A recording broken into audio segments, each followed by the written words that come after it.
here? I said we're on the end. We didn't do it. I didn't do it. I don't care where I sit. I like you sitting next to me. No funny business.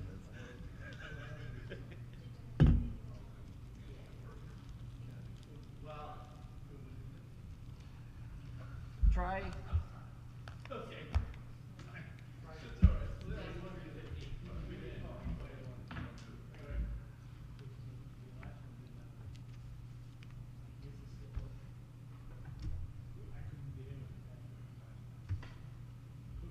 McKenna, how long has your office been in Northfield? Y2K, 16 years. Where were you guys previously? 12 months. Orchard Lake. Prior to that, we were Hills Tech Drive, in Park of the Hills. The industrial park, we were there for about 8 or 9 years. And prior to that, we were downtown Detroit for 7 or 8 years. Before that, we were in Birmingham. So we've been about 2 years through. It sounds like we do though. But we also have lots of these, right? Some of them do. We said,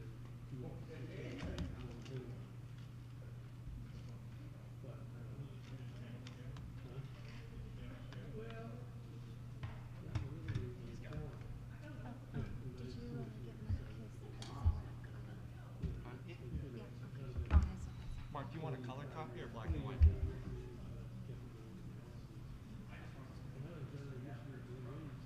Yeah, I printed out 3 colors and 7 black and whites.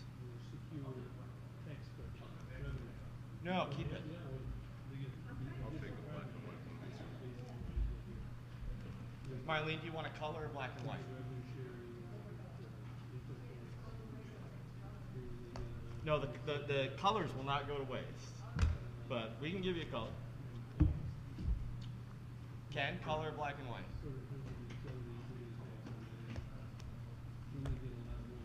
Sam, color or black and white? That password is not working yet. Young man is gonna figure out what the password is because he's online. Sam and Phil.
All right.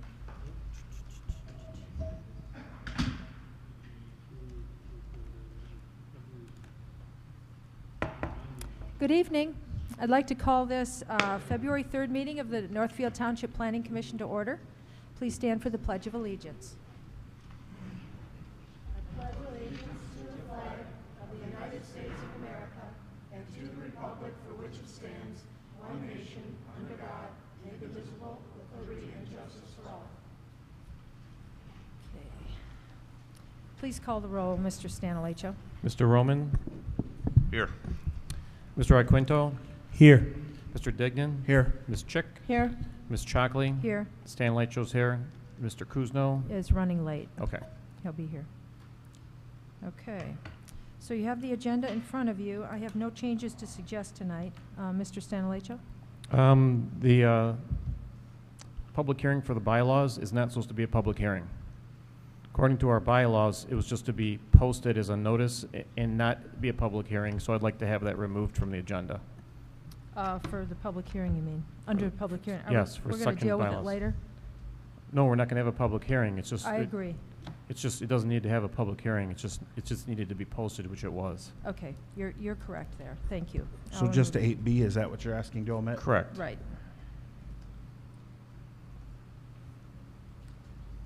Make a motion to approve the agenda as amended? Support.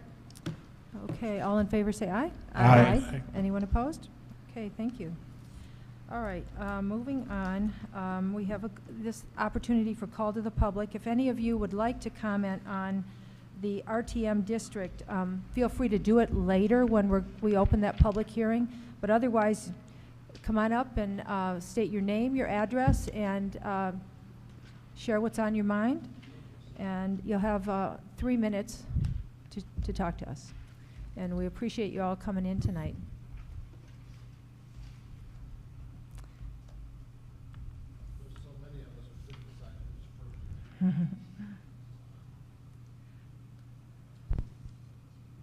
Hello? Hello? My name's Craig Warburton. I live at 450 West Joy Road. I am very aware that we're having a public hearing tonight, and I can't help but say I was very gratified to see my 2-month-old letter in your packet. I want to address something at the call to the public that touches a little bit on the bylaws, only that we still carry a definition of conflict of interest that can be said to be the appearance of impropriety. I believe we're embracing a huge issue that reeks of the appearance of impropriety at the last meeting and tonight. On January 20th, a member of the Living Water Church made a motion to include an emailed request from the Living Water Church into that night's agenda. It was seconded. Mr. Roman inserted that that was out of order, that the agenda had already been approved, and that followed no discussion. And despite his efforts to work with good governance, it was approved anyway and added to the agenda. Mr. Dignan did not at that point make it clear that he was a member of that church. He and Mr. Iaquinto did subsequently, in the conversation about a letter, disclose that they were members of that church. For some reason, it was accepted as new business.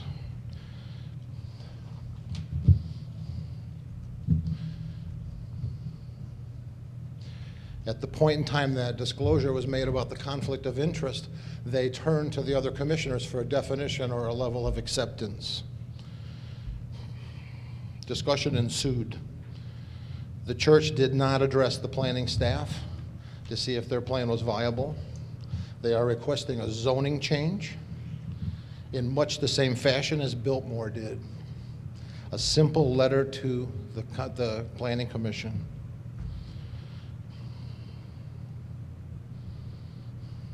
There are a lot of steps and a lot of red tape with obtaining a zoning change. I know that. Or adding to the list of conditional uses. It's nowhere near as simple as having one of your members bring it to the Planning Commission directly. Mr. Iaquinto and Mr. Dignan should, by any definition of parliamentary procedure, should have recused themselves from the conversation immediately. They should have abstained from the vote about whether or not it should be accepted onto the agenda, which clearly would have made it 4-1, and it would not have passed. It would not have been an agenda item.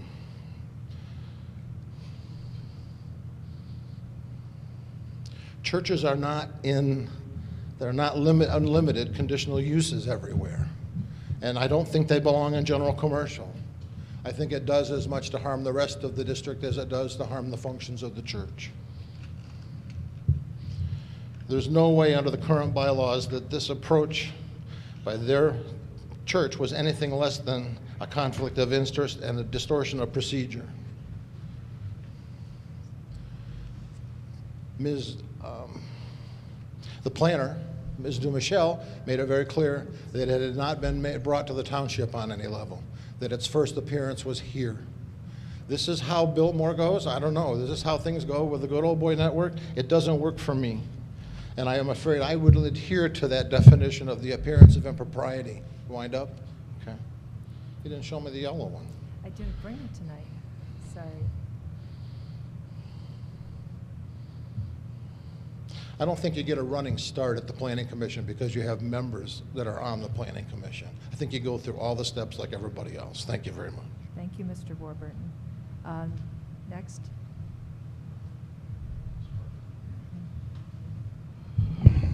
Hello, David Gordon, 5558 Helena Road. I want to address a couple of issues. First, Janet Chick, welcome back. I'm glad that you're feeling better.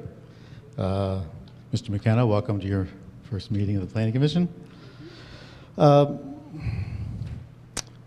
bylaws are on the agenda tonight. We have a new planner sitting here. Perhaps you might be interested in asking him what his opinion is regarding the voting to change the master plan. At the moment, we have a 6-to-1 requirement, and the bylaws change is trying to make that into a simple majority rather than a supermajority.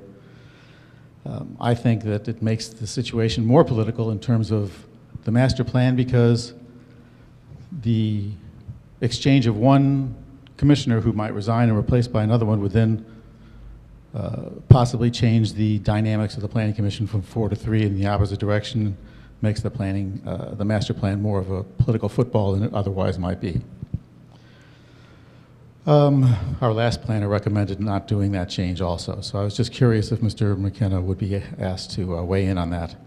Regarding changing zoning so the churches in the commercial district can be used as a conditional use, I have no problem with, it seems as if the write-up on the church, they might be doing some very good works. I don't really know, but it sounds like they are. I would be curious about getting some answers to certain questions like what is generally accepted practice, maybe a recommendation from the planner, what do successful lay communities do in their commercial districts? Has any information been provided to the Planning Commission that would help them make this decision about the proposed change? And do we have so much commercial real estate in our downtown Whitmore Lake area that it makes sense to reduce it? I'm not a big fan of the argument that we need to expand our tax base here because obviously the board has oodles and oodles of money. Early in the tenure of this current board, they sold bonds and lost $280,000 on the sale. They're looking at spending $400,000 out of the rainy day fund as if we have too much money in our rainy day fund. $60,000 is being spent right now on the other side of this floor to put in a nice fancy meeting room. As I can see here, there's more people sitting at the dais than there is in the audience. And I'm perfectly comfortable out there just the way it is. $17,000 for a survey that our professional planner said is unnecessary, $25,000 for an inventory of our sewer system, $4,000 for lighting on the new bridge that's going in on route over US 23 at 8 Mile Road. That's $4,000 every year for lighting. So it seems to me there's plenty of money in this community without adding more tax base. Those are just a few of my thoughts. Thank you for your time. And if you are interested in the rest of the story, you can always go to northfieldneighbors.today. Thank you. Thank you. Do you have anyone else who would like to address us at this point?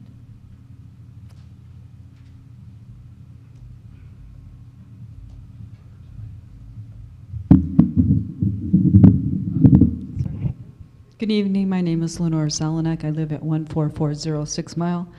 I was just came about to talk about the adoption of the master plan language. I don't really fully understand what, and maybe you can explain it when you go through the process, in the bylaws of what's really being changed, or if anything. It's my understanding that the Board of Trustees, the people who I elect, adopt all the plans in the township, be it the planning, be it the master plan, be it the park and recreation plan. So I found it a little confusing if that was changing, if this board was just going to recommend the master plan and then it still is adopted by the or by the Board of Trustees. So I was a little confused on the wording and the intent. So again, when you go through the bylaws, I hope it's discussed and that can be clarified for me. Thank you. Thank you.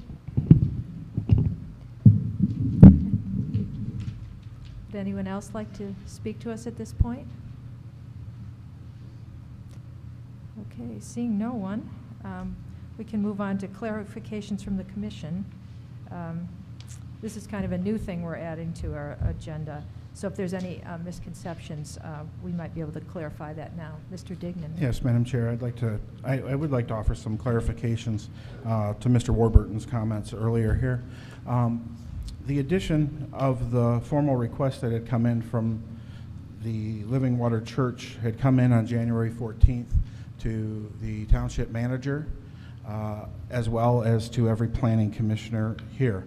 The reason that I had asked that it be put on the agenda was for the exact reason of prior to discussion on the issue, that per our bylaws, I could disclose to this board that I am a member of that organization.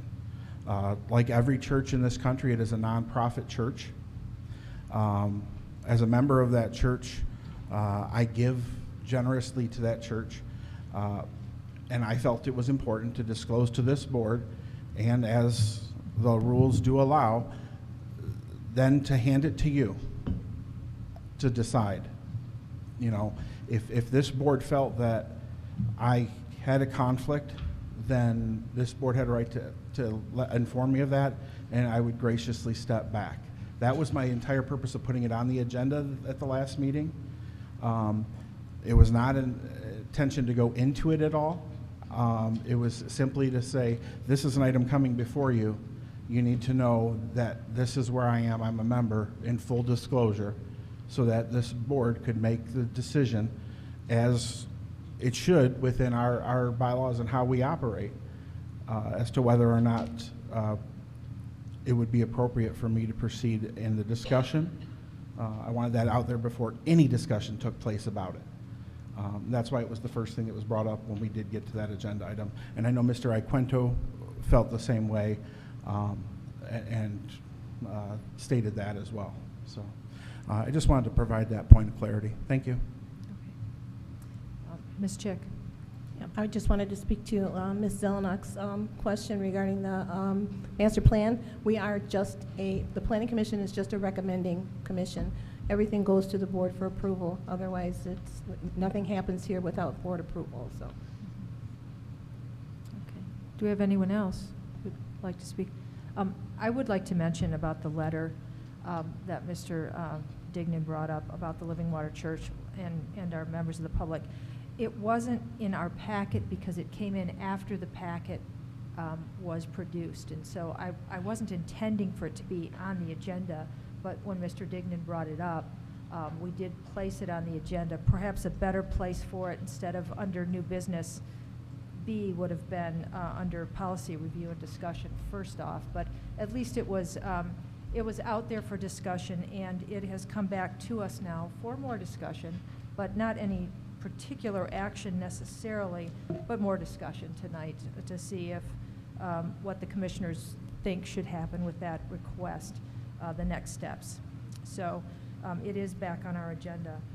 And then when we get to the bylaws further on in our agenda, we have received a couple letters who are, I thought, very thoughtful consideration of the different portions of our bylaws from Mr. Warburton and Mr. Gordon, and I did pass out the letter that we just got from Mr. Gordon, since we are discussing bylaws again, and I'd like us to, all of us to consider those, because they did actually go through it with a fine-tooth comb and did pick up a few things that we didn't pick up. So I think we need to discuss them a little more, but that will be further on in the agenda.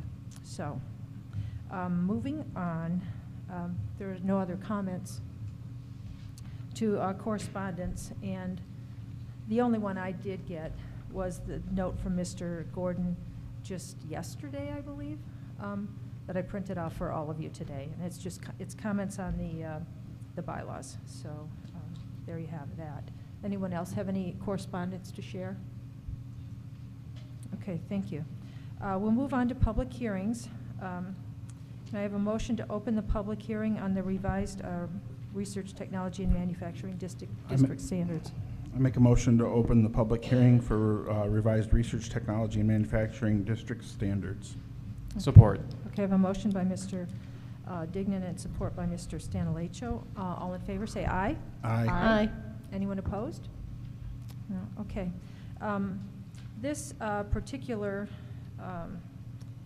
item we had worked on for a few meetings last year and had completed it December 2nd and decided to schedule it for public hearing. Basically just cleaned up a little bit of the permitted uses and then changed the manufacturing use from 25% to 49% to allow the companies to have a little more flexibility in the use of their floor space. So that was basically, it was a very small change, and that's the point of it. So do we have anyone in the audience here who would like to speak one way or the other? Any concerns about that?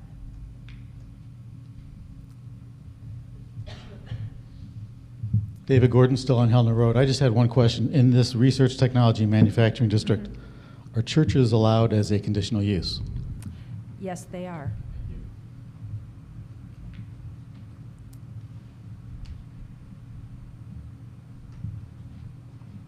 Hi. Sorry, I'm pretty sick, so I don't talk very clearly right now. But Jennifer Delisle, 7441 Spencer Road. I don't have any comments because it wasn't in the packet or posted anywhere that I could quickly find on the website, which seems... You're correct about that, Ms. Delisle. It was missed. It was added as an addendum, I believe. Mary, did it get put up on the site? Yes, it did. Okay. It was also available for anyone who wanted to see it. But here's a copy. Okay, and I'll just let you have it. It seems like kind of a... You're not supposed to be doing that. You are correct. It should have been posted again on the website, but It's on the website. It was actually yeah. at the I township don't hall, know too. where, because I did go through and I did do Yeah. several searches. You didn't So find if it. it's on there, it's buried somewhere. It's in the same section as all the other planning commission information when we have Under the information packet? online under packets. Okay. It wasn't in the packet. Oh, it wasn't in this packet. It was an addendum to It was the an packet. addendum added. Yeah.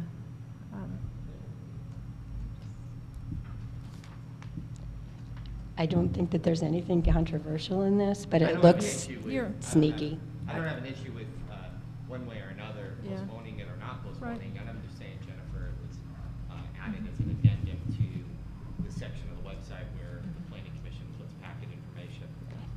So, I looked and didn't find it. okay. And I did a search Okay. with a couple different searches, and it didn't come up. Well, we'll take a look at it if you'd like a copy here. And we also had it posted in the newspaper, so there's the public hearing notice in the newspaper, which isn't enough information. I agree. I agree. Our new planner did catch that, and we put it up on the website as soon as it was noticed. Mr. Dignan.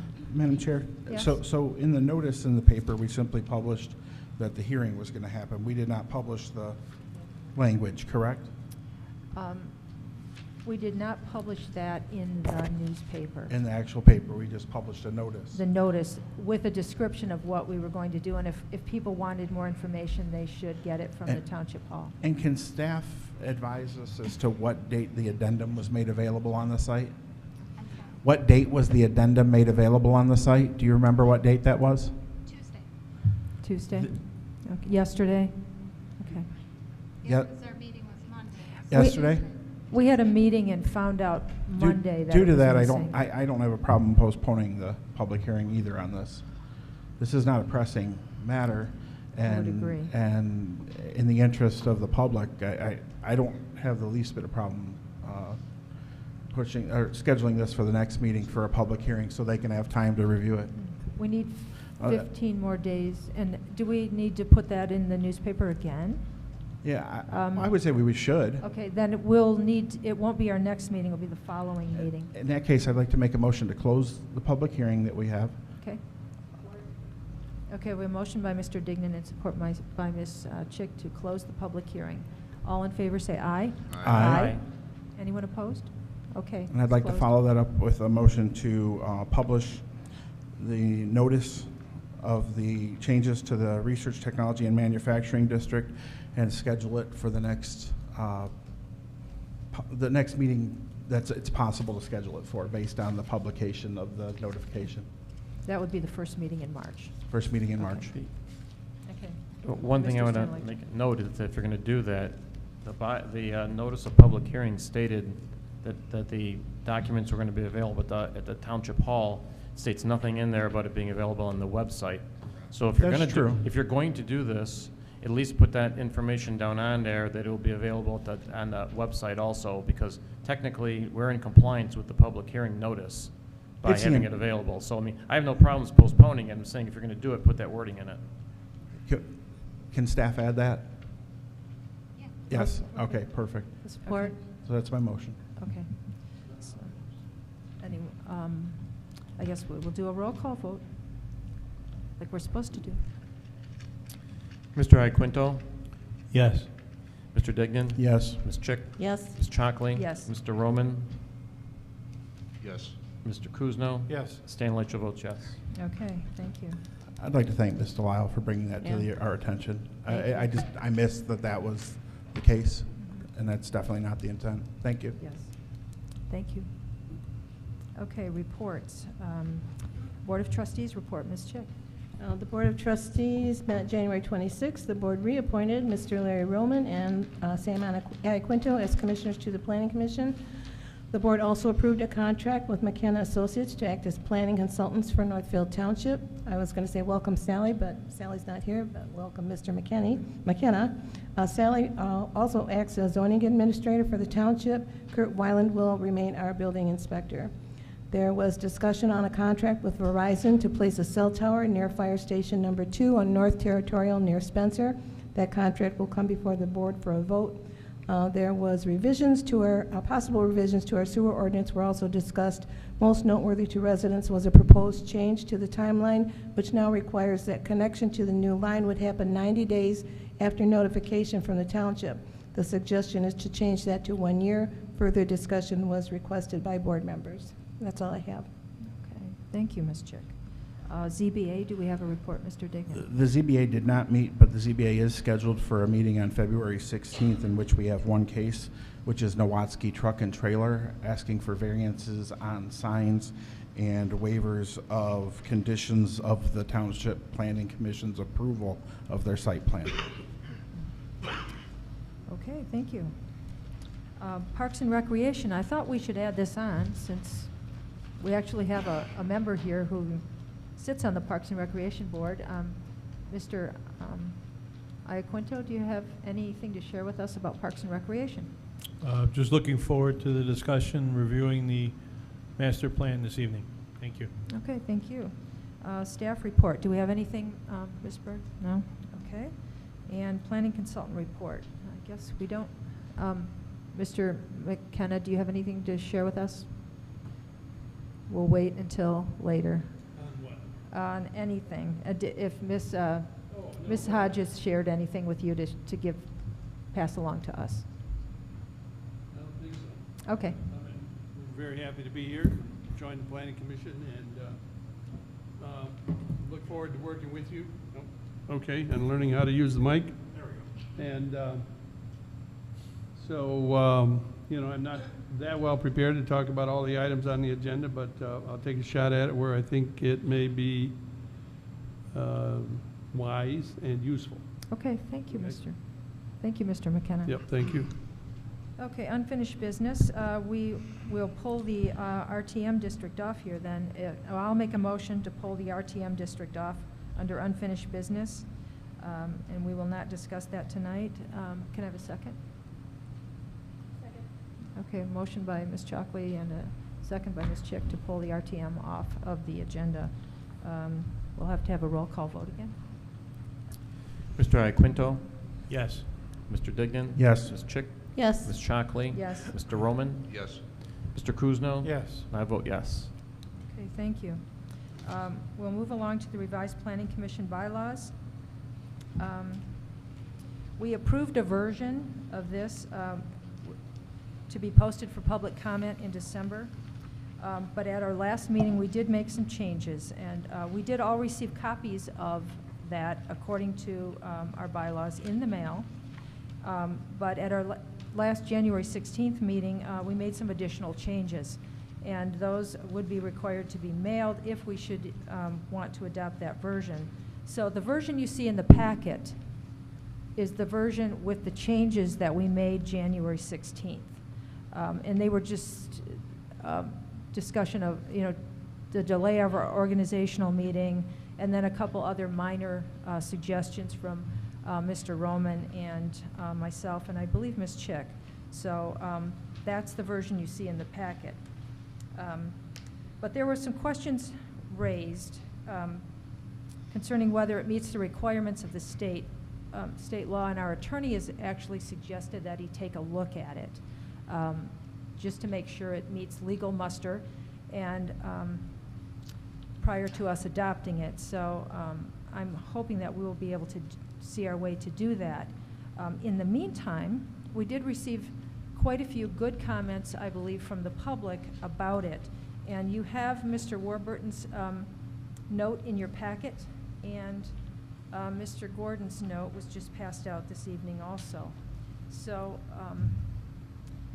I would actually like to go through those items, since we're going to give it to the attorney, I hope, to make sure that it's proper.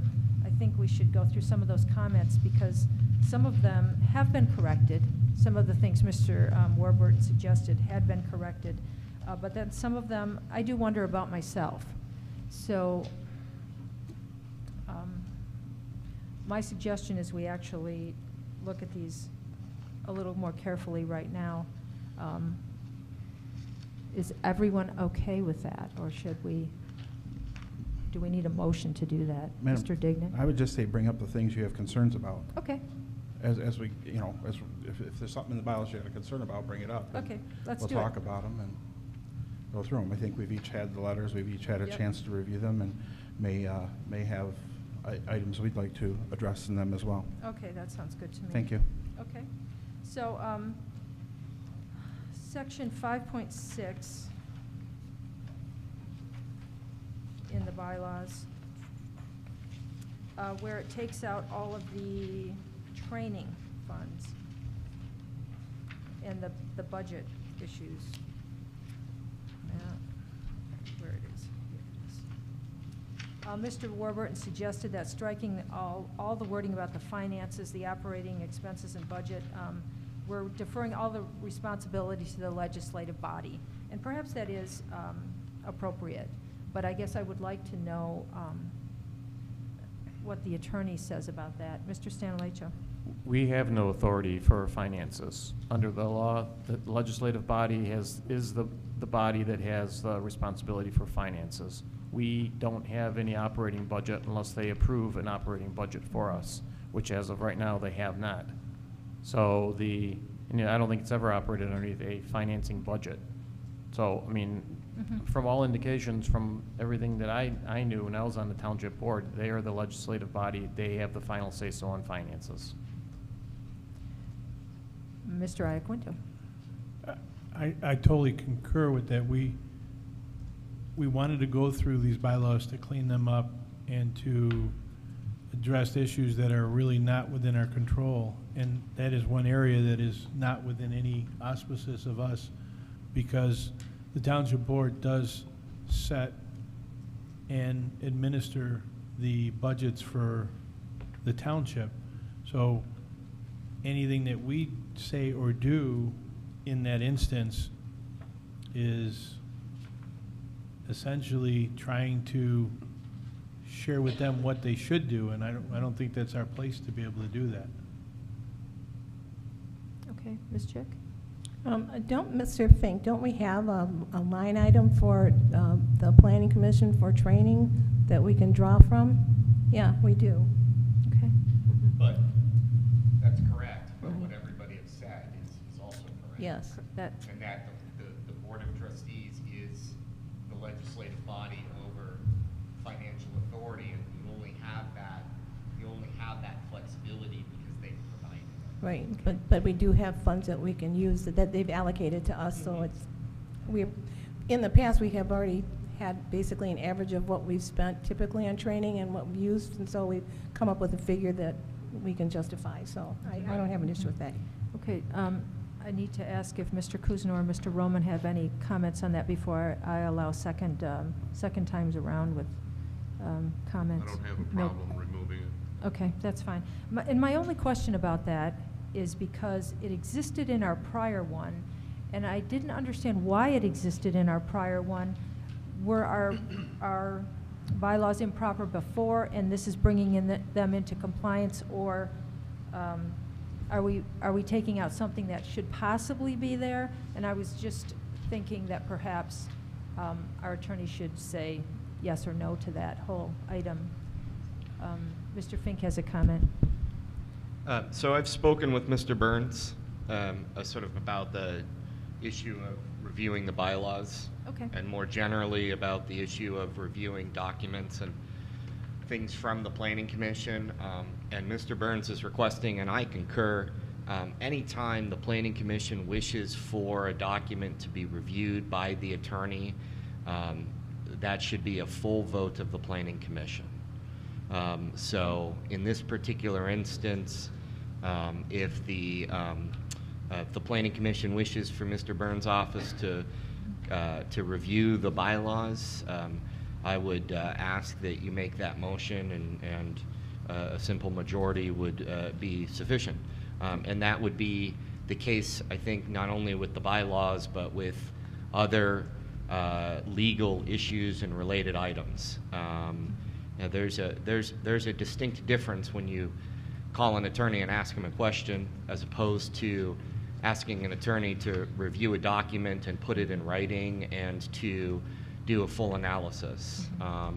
And I obviously have day-to-day contact with Mr. Burns on many issues, but with respect to a separate body outside of the Board of Trustees to ask for reviews, he's asking for that to be done as a vote of the Planning Commission. Okay, thank you, Mr. Fink. You're welcome. Mr. Stanley, you have another comment? Even though the Township Board has a budgetary line item for the Planning Commission, we still can't authorize, if we want to go to a training session, we can't authorize that through here. We still have to request it, and they still have to approve it. So we have no control over our finances, which is the reason to take it out. And the other comment I want to make is that these bylaws, even though they're required for us to have bylaws under state statute, doesn't say what needs to be in them. So, and these are simply how it is that we are deciding as a group to operate. I mean, honestly, I don't see the purpose of sending these documents off to have a legal opinion from our attorney, when in fact, all the things we're doing to clarify here are to clear it up, to make it so that the things that we can do, the things we can't do is taken out, so that there is no confusion on any of our part. Right. Okay, the next item brought up was Madam Chairman, section 7.3. Yes, Mr. McKenna? before you get past the thing on money, the State Act for Planning Commissions does allow the Planning Commission to adopt bylaws relative to compensation and so on of the members, and allows you to make a request of the Township Board for funds to undertake your activity. It also allows you to accept gifts, which you must refer to the, send to the Township Treasurer. And it allows you to do a capital improvements program unless, or relegate it to the chief elected official. So, you know, but all of that, as was stated earlier, is subject to the approval of the Township Board. Okay, thank you.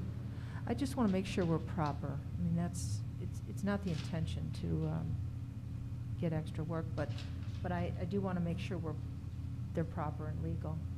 Mr. Iaquinto, you pushed your button. Did you want to say something else? Set. Thank you. Okay, thank you. The next item that Mr. Warburton brought up was the keeping of minutes, and that was section 7.3.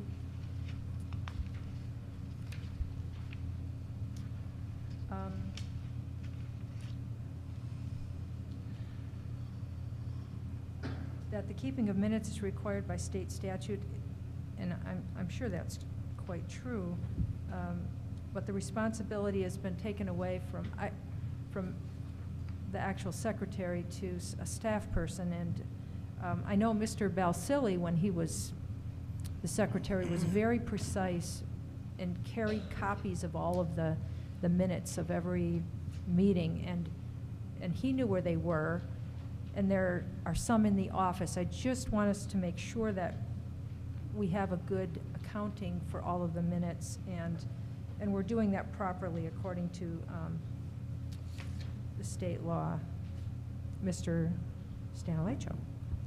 There is actually only one official in township government that's authorized under state law that is required to maintain all the records, and that's the clerk.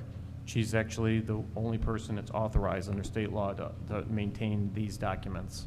Okay. That's the person. Okay. Ms. Chick? So my comment is, could we just name the clerk, or name it that the clerk would be the person handling those documents, or whoever we're going to designate to do that? I'd like to That see would be- that in there, That would be fine. because it just says staff. Okay. Okay. The staff responsible, well, that's the execution. Where are the minutes?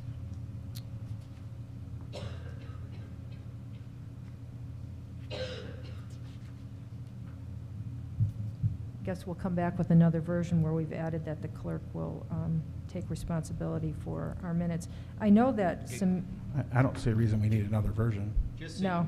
just so you guys know, that's the clerk's statutory authority. Right. You can't take that away anyway. So if it's in here or not in here, Okay. it's Angie's responsibility to ensure the records of the township. She delegates that responsibility how she sees fit. She has indicated a delegation of that authority to Miss Lisa Limble as the recording secretary. That's her role. okay. Miss Lisa Limbo takes the minutes, and then those minutes are sent through a very secure process, so you all know. Okay. It is an incredibly secure process that Lisa Limbo controls through PDFs so that there's no actual Word documents. Those minutes then are filtered back to the Planning Commission for voting, then they go back to the staff for proper record keeping. So that's the process there, just for everybody's edification. Okay. Marlene, you were just wanting Sure. to make sure that everything was done, making sure that it was done right, and Right. that's the way it's done in the Okay. office. That's the full intent of this, and to answer some questions from, some of the public who have really been paying attention and want to make sure that things are done properly. So I just want to make sure that there's comfort there with the way things are going. Well, I can tell you from the standpoint of the minutes, there's some pretty good security measures in place. Okay. So the way the process of that works is Lisa Limble records the minutes at the meeting and goes home probably and adds a few things as she kind of reviews the tape and so on and so forth. But when that is sent back to staff, that is sent in a PDF form that is not able to be altered. So that document that Lisa sends to staff in the office goes straight to the Planning Commission for approval. Okay, thank you. One other comment that I see here is that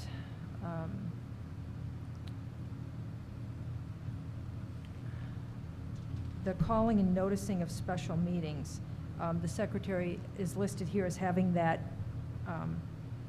authority, and it's not the calling of special meetings, it's the noticing of special meetings, because the secretary can notice a meeting based on two commissioners wanting to have a meeting, or the chair. Mr. Dignan.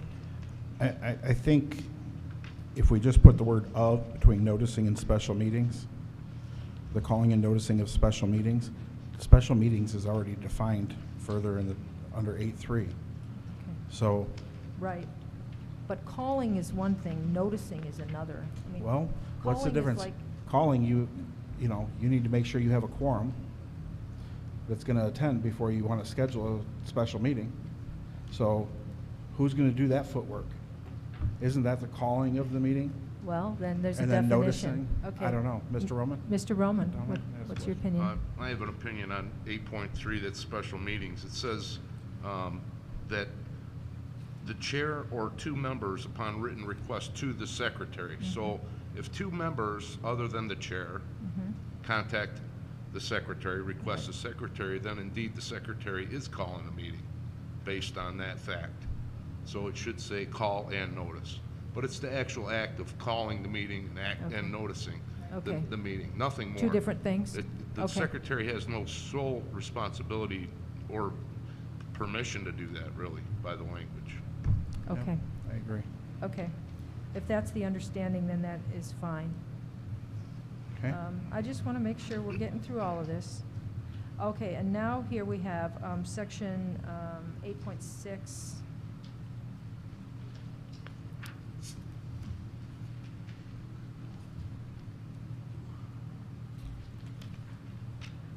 The quorum, well, actually, it talks about the, he was talking about a 2/3 to 3/4 majority for the, to be able to alter the master plan. Now, we changed and we moved that particular portion to a different, under, where did we move that? Under 8.9 voting. 8.9, okay. We moved that section, yes, to the bottom of there, to 8.9. And there's some concern out there that if we have a quorum of 4, that a simple majority would be 3, and there's some concern that the master plan could potentially then be changed with 3 votes. And I don't think that's the intention necessarily of the commission. I think it's at least, I think it's the 4 votes of the commission, and it had been 5, but it had been 6 actually. But anyway, that's a concern out there on the part of the public. Mr. Iaquinto. I would ask, at the township board level, is it the same as a simple majority, Janet? Yes. Okay, so we're just matching, and again, we are not the final say-so. The final say-so does go to the township board. We are a recommending body only, and we're just matching the same stipulations that the township board does in their voting procedure. And again, we're not the final say-so. We are a recommending body only to them, and we're following the same guidelines. Okay. There's another portion in the bylaws we need to change to make sure that it says that also, but Ms. Chick. I just wanted to add a little, not a caveat to that, but as a board member, as well as a resident and a planning commission member, I think that if a master plan came before the Board of Trustees with a simple majority vote, that I'd be questioning personally whether it be, there would be like dissension or division on, too much dissension or division on the board, and I'm sorry, the commission, whether or not it's a good master plan. So I'm not sure that I would be comfortable with that, and I know there are other members that wouldn't either. So I think we have to recognize that when we present it to the board, that we have to have at least more than a majority that are comfortable with the master plan we're presenting, or it could not pass, so. Right, and one of the procedures for the master plan, though, or any master plan amendment, would be that it needs to be out there, given to all of the surrounding units of government, any, the road commission, all of the interested parties for at least 42 days. That's if it's a revision, and 63 days if it's a rewrite. So that's out there for comment from everyone. Any changes to the master plan don't happen in a meeting. It's out there for the 42 or the 63 days, then it's posted for public hearing, and that's a procedure in itself, and then the board considers it. So any changes to the master plan are not going to be a surprise.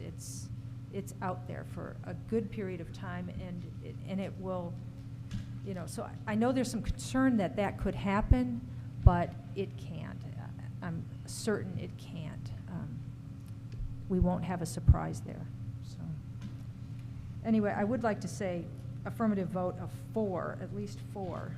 Mr. Roman? Are we on 8.9? We are on 8.9, Okay. yes. My question through the chair to either Ms. Chick or Mr. Fink, what do the bylaws state for the Board of Trustees regarding adoption of the master plan? Do they need a 2/3 majority vote? Do they need just a simple majority? See, my opinion is that that's where the 2/3 majority vote should lie, is with the Board of Trustees, if that is the case. Is that the case? I think, I don't know. I mean, Ultimately, I would have assumed, let me give you, I think Mr. McKenna might know the answer. I would have assumed in the statute that it was a majority vote for planning commissions across the state, but that's not true. For townships, for planning commissions, it's a majority vote. For cities and villages, it is a 2/3 vote. So I assume that once it gets to the Board of Trustees level, it is a majority vote, but I'm not certain of that. Okay. Phil, do you? I don't know, does the township board have bylaws? No. No, okay. All zoning and planning authority for townships is derived from the legislature. The legislature writes down the rules for that in the Planning Act, Planning Enabling Act, I think it's called. Michigan Planning Enabling Act, Act 33 of 2008. It's been recently updated, but then in that act, it says the majority Okay, it's majority. can plan, and a majority can, in most cases, zone. So it's a majority. So absent any, the township doesn't have well, it has a charter. Charter township has a charter now, so it doesn't apply there. So, I'm practicing law here, but I don't see any mandate. I don't see anything prohibiting a greater one, but it's just, that's the rule. So that's what the statute says, it's a majority. Okay, I have to take Mr. Stanilecho first, I and then thought you I can have still had another. the floor referring the question. Oh, do you? I Okay. hope. Well, go ahead. my If point was- If it's a follow-up question, go ahead. It's not a question, I mean, I'm continuing my statement Okay. after the question, but Sure. Mr. McKenna's saying that being a township and reflecting to that act, the Board of Trustees only needs a simple majority. That's the bare minimum. Right. They themselves can, by whatever means, require a 2/3 vote. Actually, my point being was that the Board of Trustees is the actual people, a group of people that are answering to the people's will. We simply, as this commission sits, is to come up with the best plan that we can come up with. And if it goes forward, it goes forward.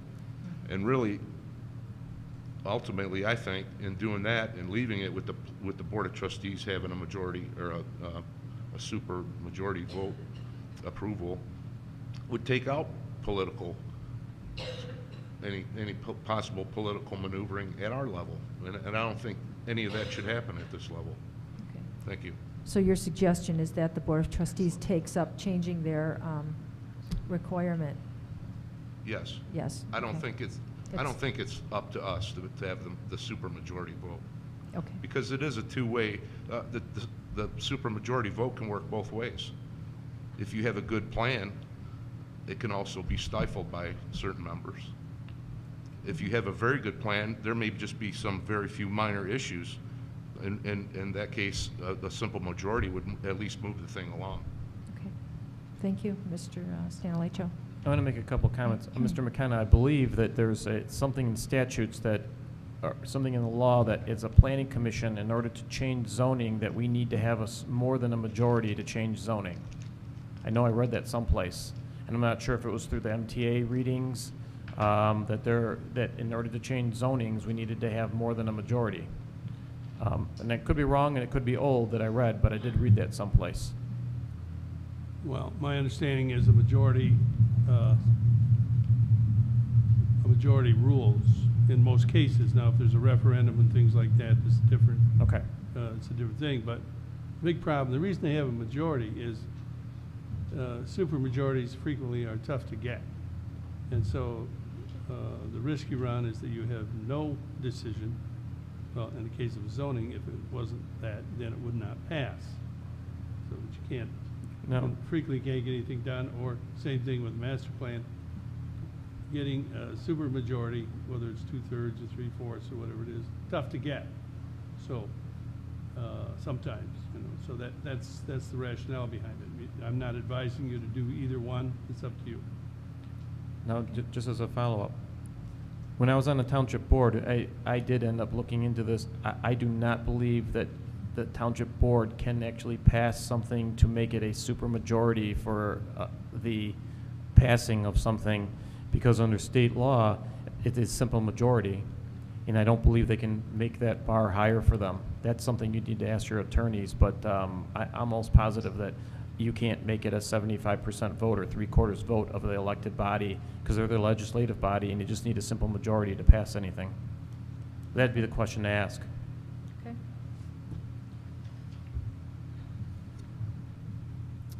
All right, well, moving on, let's see, we've got section 10.1.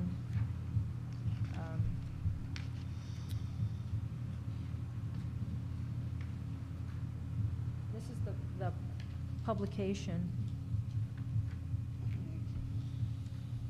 I can't find 10.1. Oh, there it is. Okay.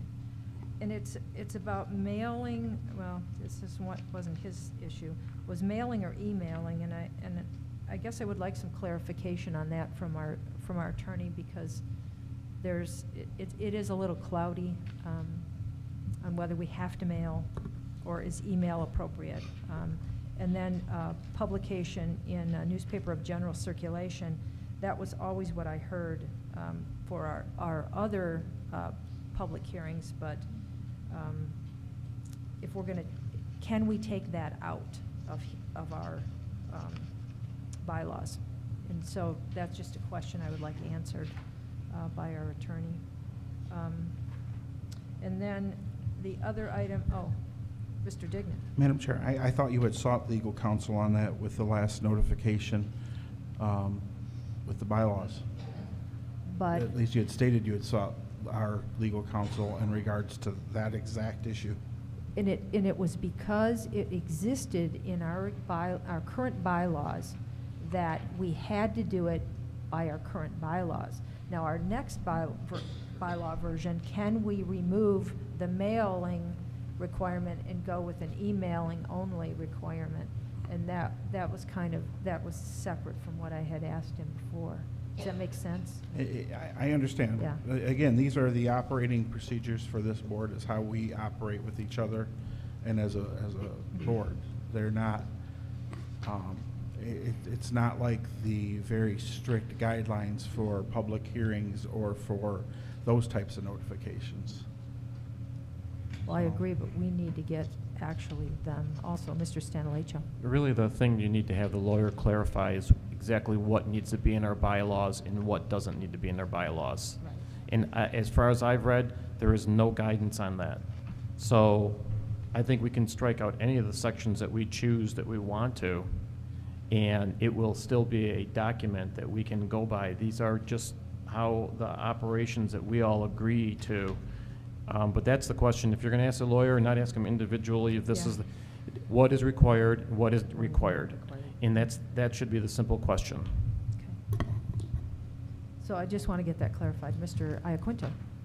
I would agree with that statement. I mean, to ask on every little topic is not wise, but in the way that Mr. Stanleycha presented it, I believe it makes very good sense. So that way we have, if we're going to ask his opinion, then let's ask it in that pretense that what legally do we have to have in there to make sure that we are covering that. Okay. Yeah, I think that's actually correct, that we should not even ask what shouldn't we have in there, or what's not necessary, if we know what we have in there, and we can put anything else in there we want, because it's our bylaws. So as long as we have what has to be there, we can do anything else. Right, but we've been taking things out, and that was my concern. Mr. Dignan. But nothing has to be there by the statute. we just have to have bylaws. I mean, the statute's pretty clear there. You just have to have bylaws. Well, So I just- there may be something that has been dictated case law. someplace else other than that, and that will clarify that better. Right. Yeah, maybe it will. Right. I'm hoping that we'll get clarification on some of these concerns. And we did make the one change, well, here we've got the Planning Commission adopting the master plan in 4.1. Well, we don't really adopt, if we're going to make it exactly the way we do work, we don't adopt it, we recommend it to the Board of Trustees, correct? So we prepare it, and then we recommend approval to the Board of Trustees. And this is section 4.1, adoption of a master Oh, plan. we're back there again. Yeah, that Okay. was, Yeah. that was Thought my. we were working our way through. Yeah, we were at the end of what Mr. Warburton had suggested. Oh, I didn't realize you were I- going through a letter. I think it's, step Yeah, by I think it's step. in the wording I of the was. state law. Somebody else, sorry. Yeah. I think that is actually in the wording of the state law.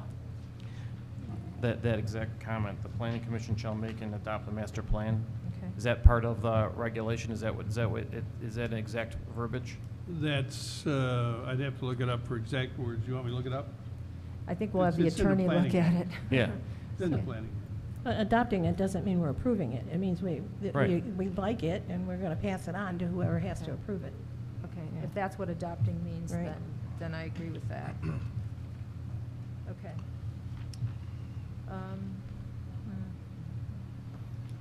Okay, I don't have any other. Mr. McKenna. Mr. McKenna, go ahead. Section 7, under master plan adoption, amendment, and implementation by local government. A local unit of government may adopt, amend, and implement a master plan as provided in this act. And then it goes on to spell out the purpose and the components. So it's permissive. It Okay. allows you to do it. Okay. Okay. Thank you. Okay, and then I would like to know what Mr. Burns suggests for us. You know, I know we were using Robert's Rules of Order, and that got a little muddy at one of our meetings to whether we should be using that or we should adopt some other rules of procedure, and I guess I would like to ask his recommendation for that. I know he's given something to the Board of Trustees on how they should operate, or what version of Robert's Rules they should use, correct? Is that correct? Robert Rules offered a simplified version, and that's what we adopted. Okay, you're using a simplified Mhm. version, okay. Well, I would just like to know that, and then we also made a change to these bylaws that we would have our organizational meeting after the Board of Trustees has made its appointments, and there's some question on whether that is appropriate.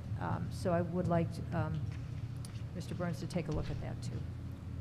So, if you all are fine, I would like to make a motion to send this over to Mr. Burns to take a look at it and let us know if it's going to pass legal muster, and if not, what recommendations he might have for certain portions of it that do not. So I make that motion. Do I have a second? Support.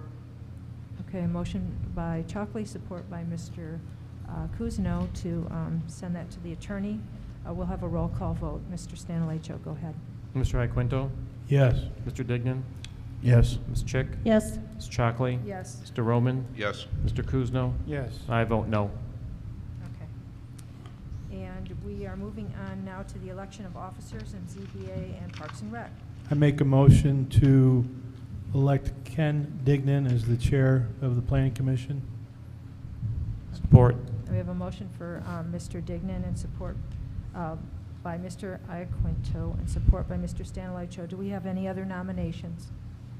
I'd like to nominate Marlene Chalkley for chair of the planning commission. She served this planning commission for many years very well.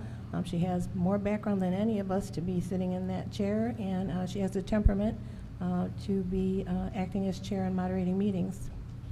Okay. Do I have a second for that? Support. Okay, thank you, Mr. Kuzno. We have a motion by Ms. Chick and support by Mr. Kuzno. Do we have any other nominations? Okay. Will, Mr. Stanilecho, you can call the roll. State your preference when Mr. Stanilecho calls your name, and we'll see. I don't think we that's can the do that. proper way, ma'am. That's the way we did it last year. That's not proper. It's not the proper procedure. Actually, you have to should go vote. with the Oh. first motion. Okay, we'll have a vote then. Go ahead for Mr. Dignan. Vote yes or no. Mr. Iaquinto? Yes. Mr. Roman? Yes. Mr. Dignan? Yes. Stanilecho votes yes. Ms. Chick? No. Ms. Chockley? No. Mr. Kuzno? No. Okay. So that was 4 yes for Mr. Dignan. Okay. Mr. Dignan, congratulations. Thank you. Okay. I make a motion to nominate Larry Roman as vice chair of the planning commission. Support. Okay, we have a motion by Mr. Iaquinto and support by Ms. Chick. Any other nominations? Mr. I respectfully decline. Okay. Well, all right. Do we have any other nominations? I nominate Ms. Chick to be vice chair for the planning commission. Support. Okay. Well, Thank you. Motion by Mr. Stanilecho, support by Mr. Dignan. Are you interested in serving? Yes, I said thank you. Okay. Okay. So call the roll on that, Mr. Stanilecho? Mr. Iaquinto? Yes. Mr. Roman? Yes. Mr. Kuzno? Yes. Mr. Dignan? Yes. Ms. Chick? Yes. Ms. Chockley? Yes. Stanilecho votes yes. Okay. I nominate Mr. Stanilecho as the secretary for the planning commission. Support. Okay, we have a motion by Mr. Iaquinto, support by Ms. Chick. Are you willing to serve, Mr. Stanilecho? Yes. Do we have any other nominations? No? Okay. Call the roll, Mr. Stanilecho. Mr. Iaquinto? Yes. Mr. Roman? Yes. Mr. Kuzno? Yes. Mr. Dignan? Yes. Ms. Chick? Yes. Ms. Chockley? Yes. I vote yes. Thank you. Okay, ZBA. I would like to nominate Mr. Roman for the ZBA.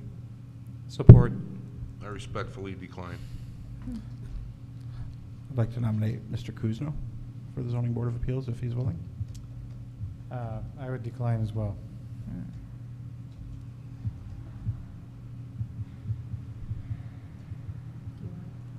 I'd like to nominate Ms. Chockley to the Zoning Board of Appeals. I'll support. Okay, we have a motion by Mr. Dignan, support by Mr. Stanilecho, and I will accept the nomination. Go ahead and call the roll, Mr. Stanilecho. Mr. Iaquinto? Yes. Mr. Dignan? Yes. Ms. Chick? Yes. Ms. Chockley? Yes. I vote yes. Mr. Kuzno? Yes. Mr. Roman? Yes. Thank you. Okay. And then we have Parks and Rec. Does anyone, do we have any nominations for Parks and Rec? I'd like to nominate Ms. Mr. Iaquinto to continue on Parks and Rec. I'll second Support. that. Okay. So we have Mr. Iaquinto and support by Ms. Chockley. If there's anyone else, I mean, I've enjoyed it, and I would be willing to continue, but if anyone else would like that opportunity, because it is a good opportunity to be involved. So I'm just mentioning that to anyone. I would gladly continue, but if anyone would like to do so, I would gladly like to see them in the position. Anybody else? Okay. I'll call the roll, Mr. Stanilecho. Mr. Roman? Yes. Mr. Kuzno? Yeah. I vote yes. Ms. Chockley? Yes. Ms. Chick? Yes. Mr. Dignan? Yes. Mr. Iaquinto? Yes. Okay, thank you. We have our officers and our representatives. Thank you very much. And Mr. Thank you. Dignan, I'd like to make an appointment to transfer everything that I have. Absolutely. We can with get you. together. Sure. Okay, great. Thank you. And vice versa, I guess. Actually, yes, very much so. Okay, thank you. Okay, new business. Consider the addition of churches as a conditional use in the general commercial district. We did receive the letter from Living Water, and I had Ms. Bird make maps out for you, our future land use map and our zoning map, so you can see where Living Water Church falls in our current zoning map, and you can see what our future land use map, our master plan calls for that area. So, anyway, I'll call on Mr. McKenna to discuss that whole situation, and we'll discuss it as a body at that point. Go ahead, Mr. Well, McKenna. From our point of view, not being that familiar with the geography of these districts as yet, and I noticed you have about 12 commercial districts, or that sound like commercial districts. And so I would suggest you review all of those. My primary concern with the way I understand this proposal is with it making it a conditional use. Because churches are protected by the First Amendment to the Constitution of the United States, which protects freedom to worship, I think, something like that. Anyway, freedom of religion. We're all familiar with that. And they have, so anytime you put limits on First Amendment activities, it gets additional scrutiny by the courts. So in a conditional use situation, you are providing the Planning Commission. Who does your special approvals? Is it Township Board or Planning Commission? Who has the final say? Township Board. Township Board? Yep. Well, you're setting up a procedure that grants the Township Board, or you're recommending setting it up, that grants the Township Board the ability to approve a church or to deny it or to approve it with conditions. You have to make certain so as not to be in violation of the First Amendment and in violation of a law, a federal law called RULIPA, which is the Religious Land Use Protection Act, that says you can't, local governments cannot impose regulatory burdens, and I'm just quoting from memory here, but regulatory burdens on a church or a religious facility that is greater than any other similar uses in the district. Okay, what does that mean? You have, and you know, this has been litigated quite a bit, and there are severe penalties if you mess it up, so it's serious business. You have to pay attorney fees, and you know, I don't know exactly how that goes and so on, but basically it's serious business, so that you want to make sure in any, in where communities have run into trouble, in my experience, is that they put they make it conditional use, makes it special use, put conditions on it and so forth. For a church, for example, because churches can be, for various reasons, they do all kinds of reasons, because churches don't pay any taxes, and especially if they're in a downtown, they're seen as subtracting from the tax base, especially if you have a DDA that depends upon TIFA and so forth. The churches have extraordinary parking requirements and surges in parking demands and so forth. So, they may take up a use, you know, there's just all kinds of reasons. So frequently they're shown as conditional uses. Now, so if you do that, then you must make sure that all similar uses are treated the same way. For example, a church is basically a place of fairly large assembly. So if you have a Legion, American Legion Hall, if you have a theater, if you have Knights of Columbus, Moose, you know, any lodge, kind of Elks, those kind of club halls and so forth. If you have those that are permitted in the district, then you would have to make all of those special approval too. And since you have 12 different commercial districts, you should carefully review all of those districts to see how you treat churches compared to other similar places of assembly with large parking requirements, gymnasiums, schools, and so forth. I think schools, you have those as special approval uses, but you sort of have to treat it. You can't impose additional burdens on the religious facilities. That would be my primary concern in talking about this. What? Oh, Mr. St. Ledger. So just to clarify this, what you're saying is that churches have to be treated with the same conditions as any other type of facility that's could be looked at as a gathering place, correct? It means you can't put any more conditions on them. Correct. All right.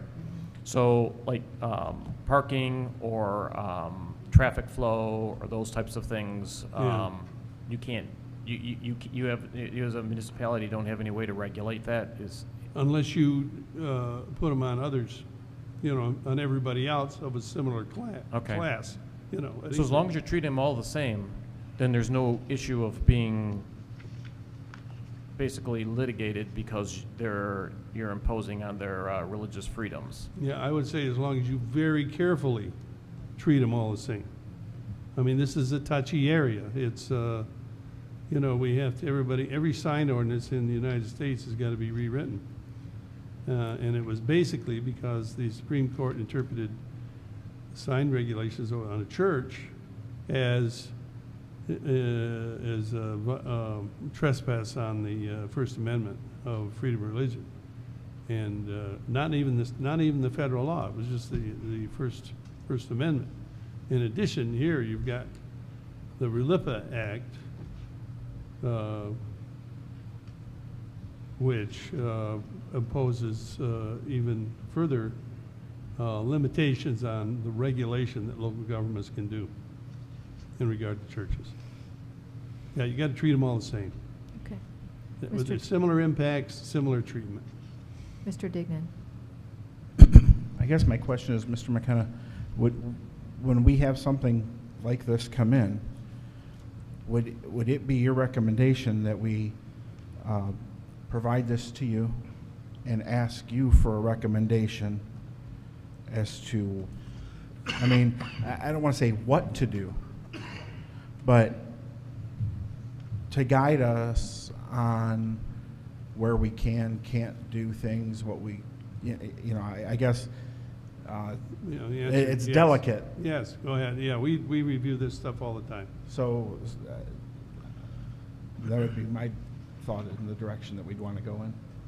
Even before we get into any kind of deliberation or discussion about it, if we do. I agree. Mr. Iaquinto, yes. What I would also ask is, I did mention this last meeting, that we stopped the Lake Overlay District at the railroad tracks. And why did we cut it short? Should it have encompassed those parcels on both sides of Barker straight to US 23? I would ask Mr. McKenna if he could look at our Lake Overlay District, see if it's wise to add all of those parcels, which I think, I don't know how many there are, but there's a number of parcels between the railroad tracks and US 23, and see if it's wise to add those to the Lake Overlay District entirely, because maybe we stopped it short, and I can't recall why we stopped it short.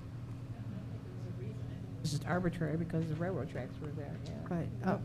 Well, it was zoned general commercial, but we did stop it there. It's actually the Whitmore Lake Downtown District, I believe, or the Whitmore Lake North, could be part, right, the Whitmore Lake Downtown District.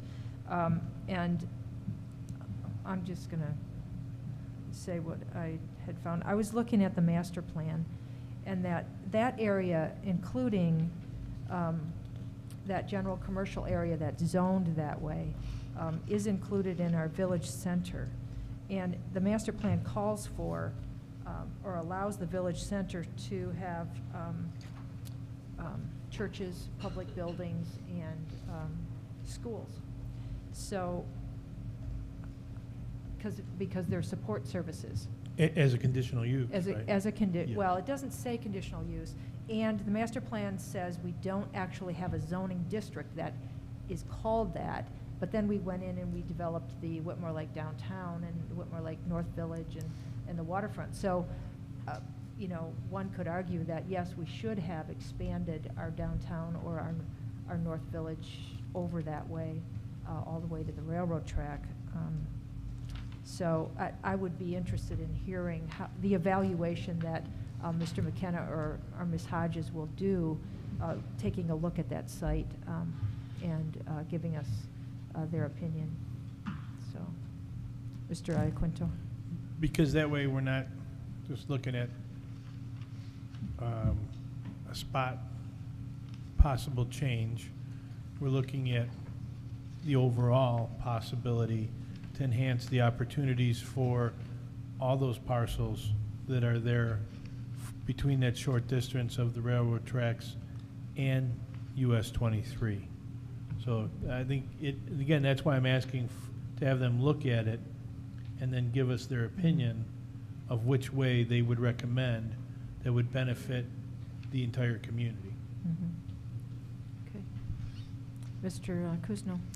Just, are you suggesting that, Sam, because the district you'd like it to turn to allows churches? Is that what that is? This, I understood it was a conditional use. well, it's still conditional use. Okay, conditional use, but it's not currently conditional use in the general commercial, but it would be in the downtown or the. That's correct. So then it'd still have to go through the procedure. Sure. Of a conditional use. Okay, gotcha. Because again, when we did those changes to the village center, whatever district we did for up until the railroad tracks, it was for a lot of reasons. And I personally think we cut those businesses short that are there between the railroad tracks and 23. Because I can't remember why we stopped it there. Guess you have to compare what the districts allow in each one and how different they really are, I guess. Yes. Besides the church being conditional use in one of them. Is the property that Living Waters is looking at in that, just on the other side of the tracks, basically? Is that what we're It talking- is, sir, Okay, yes. All right, so I'm just checking. It's between the railroad tracks And and US 23. Okay, And it's the gotcha. first parcel right after the railroad tracks. Okay, all right. And then there's actually only one other parcel then on the north side of Barker Road. Okay, gotcha. On the south side, I know there's a number of parcels. I think one Library. or two main parcels, maybe three. Okay. Mr. Stanilecho. I think that's probably the smartest way to go, and we just did this along Main Street, where we had different zonings, and we incorporated it all those properties along Main Street, right near Horseshoe Lake, into the district here that's, pink, what is that, I can't read that. Highway commercial, is that what it is? We just went Gosh, through we that. got rid of Yeah, right. residential office. Right. Oh, got I mean, we rid- just okay. incorporated those parcels into that other one, so, correct. So Mhm. I mean, I don't see that this would end up being anything other than that. I would say it's a good recommendation to have him review that. Yeah, I think so too. Actually, we got rid of RO and we put them in enterprise, I think. Okay. Okay. Any more comments by anyone? No? Do you Okay. need a motion to that effect, or no? I don't. I just assume he'll, I would like, would you like a motion? I would like direction from the planning commission. Okay. I would like to make a motion that our planners go and take a look at this situation and bring back their recommendations and their assessment of the situation for us. Is that good?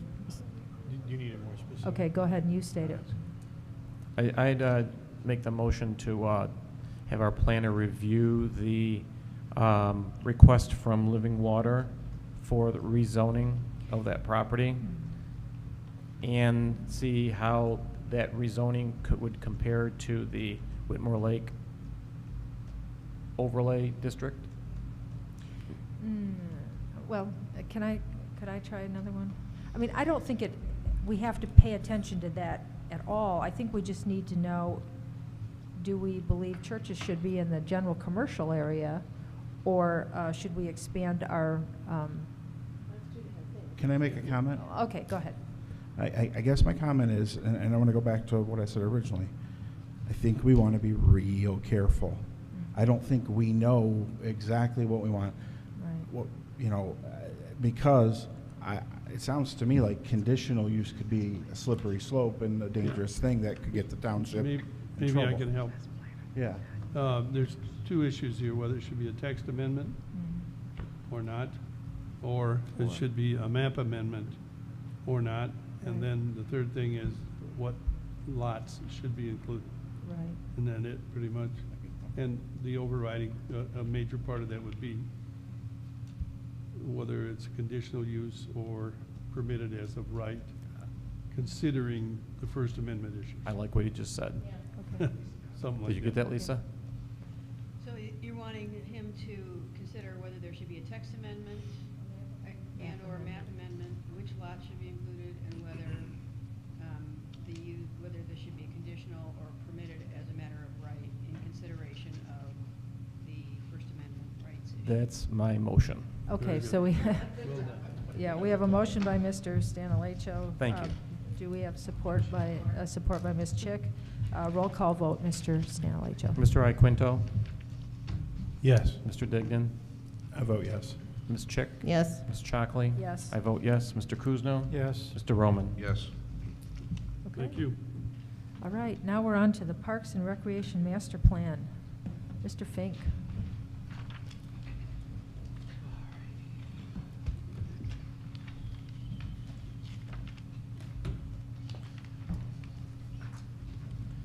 Howard, you're not going to go through page by page, are you? I was just going to say something. I gave him 20 minutes when he asked me. I did. Don't I? You want me to cut that in half? No, go ahead. Yeah. Thanks a lot, Mr. Dignan. Very funny. That's being generous. I'm at 8:30 tomorrow morning.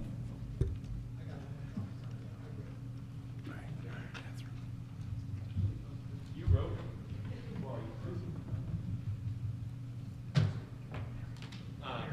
So, just kind of feel free to speed me up or slow me down. I figured I'd try to get this done in 20 minutes. Is that what you all are thinking? I'll go longer or I'll go shorter. It doesn't matter to me. She's going to flash 20 the red minutes card. is fine. No. Yeah. Okay. But will I listen? So first, you all have the plan in front of you. Can I ask one question first? Has this already been adopted? It is not. Okay, thank you. Okay. So you all have the plan in front of you, and you all have a section of my PowerPoints. And the PowerPoint goes roughly along with the plan. So if you wish, you can not look at the PowerPoint, because I'm going to be going over the PowerPoint, but you can go along with the plan as I go through the PowerPoint, or vice versa, or do whatever you like, or you can stare off into space and not listen to me. That's also an option.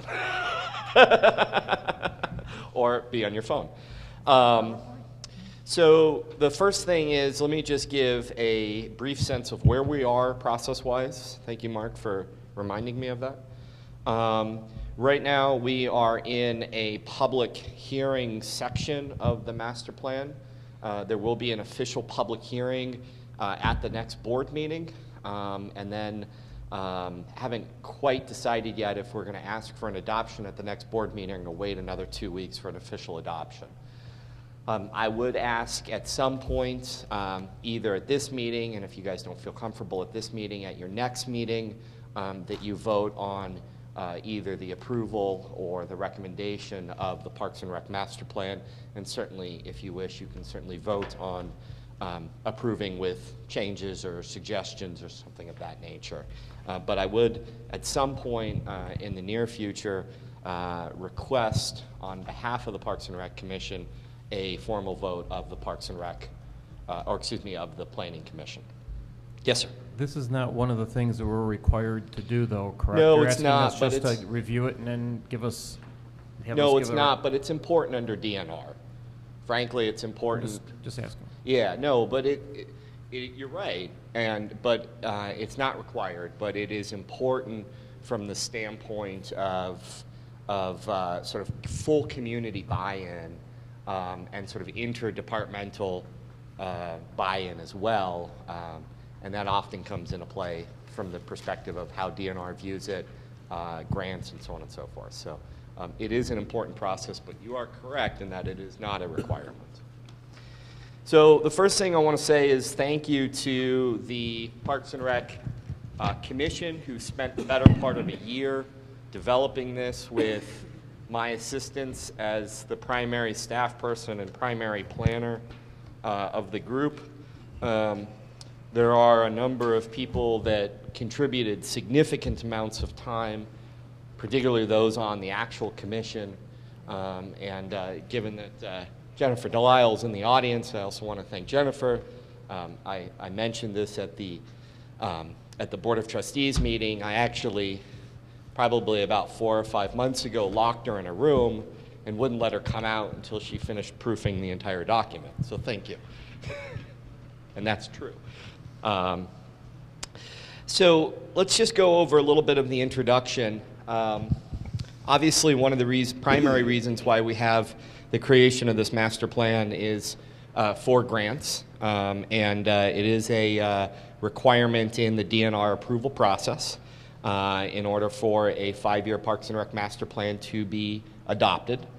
And so, you know, that's one reason to do this. It's not the only reason, frankly. Why do we do planning? Well, we do planning to guide our future. We do planning to guide our efforts.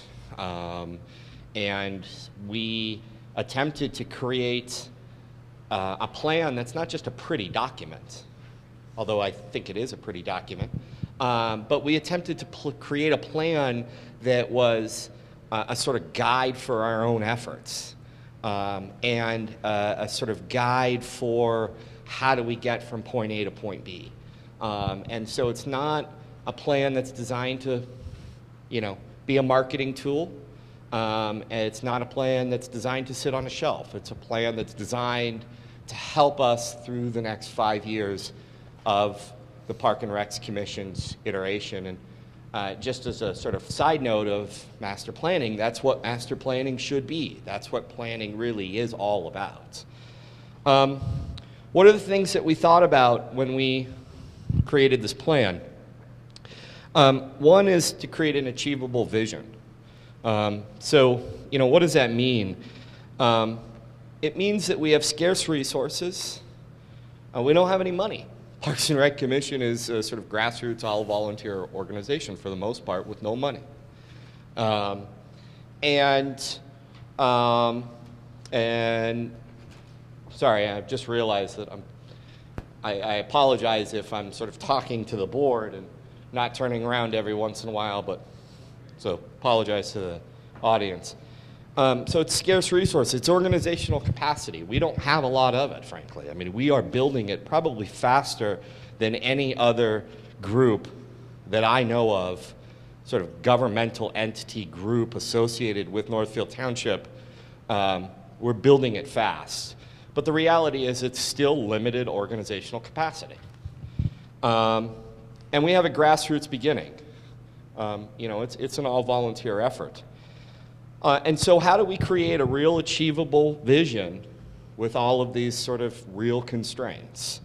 And basically what the plan aims to do, and this actually was a quote of my consulting firm many years ago, the plan will look to more effectively bridge the gap between planning and action-oriented implementation strategies.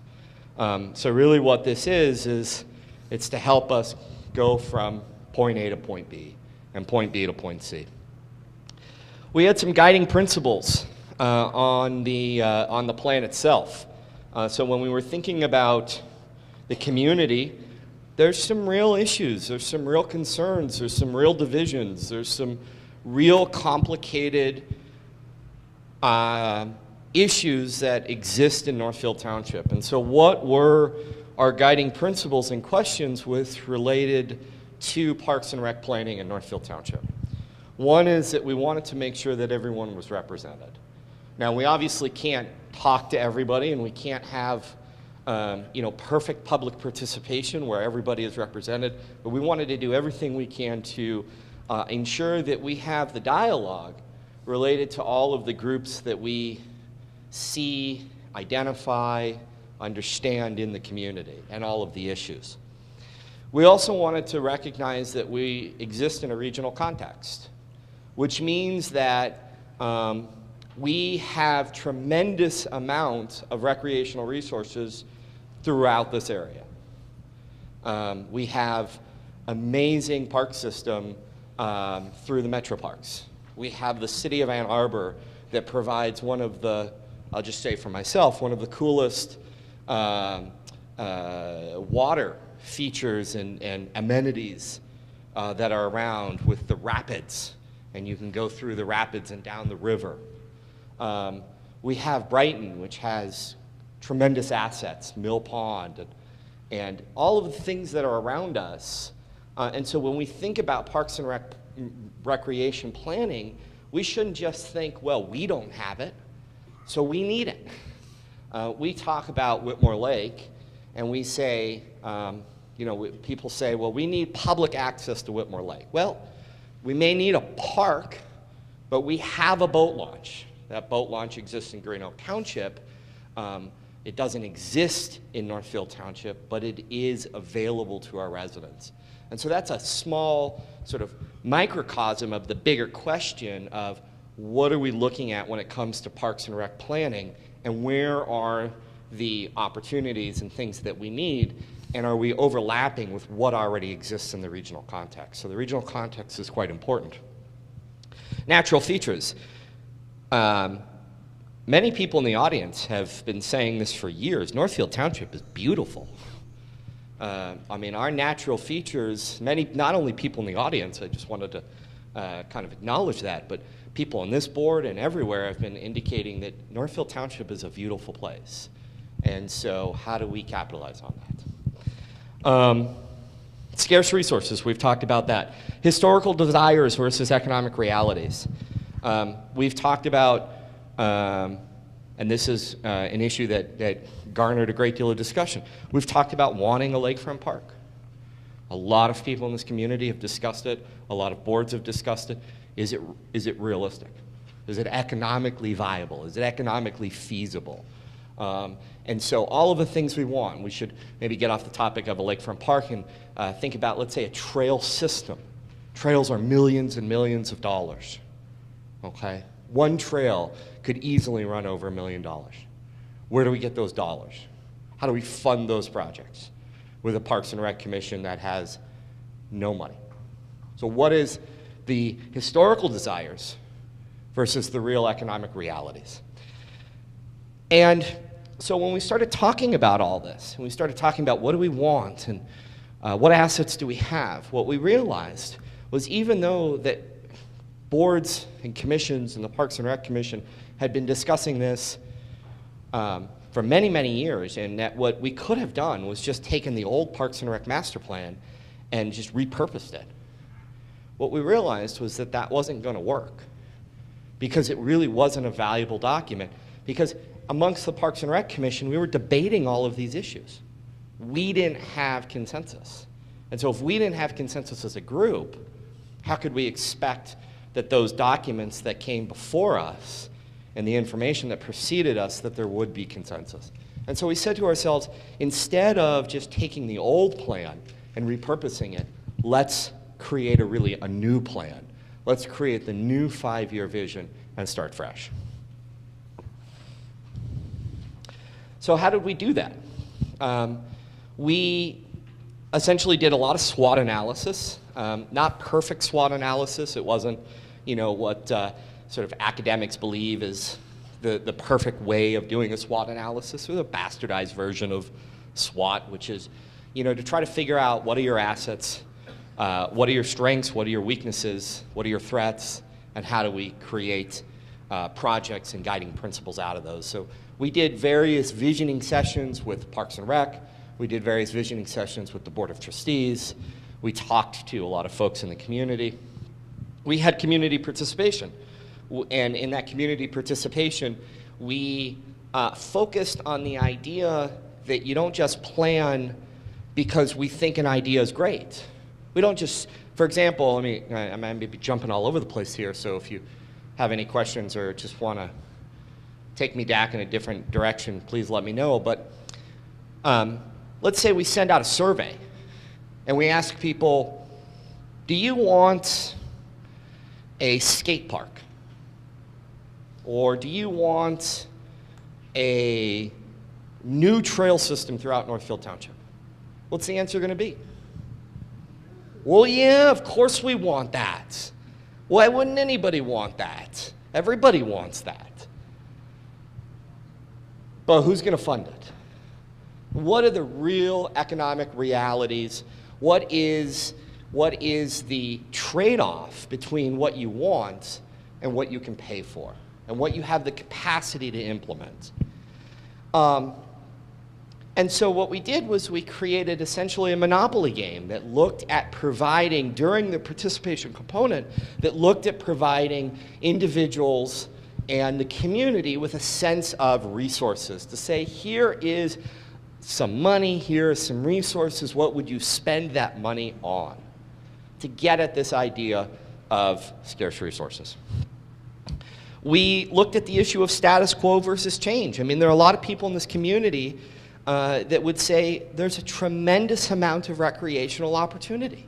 It may not be in the traditional sense of parks, but you drive around and we see horse farms, we see folks on the lake, Horseshoe Lake or Whitmore Lake, we see people going into Ann Arbor and into the metro parks.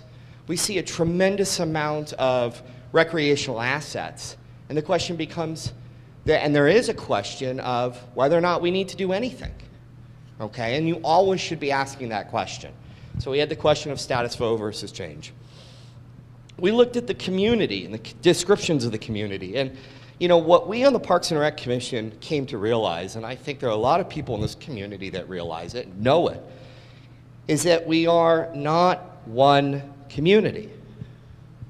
We are multiple communities.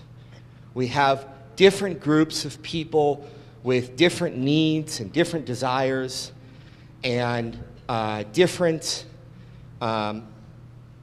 requests and challenges and concerns and fears and all of the rest.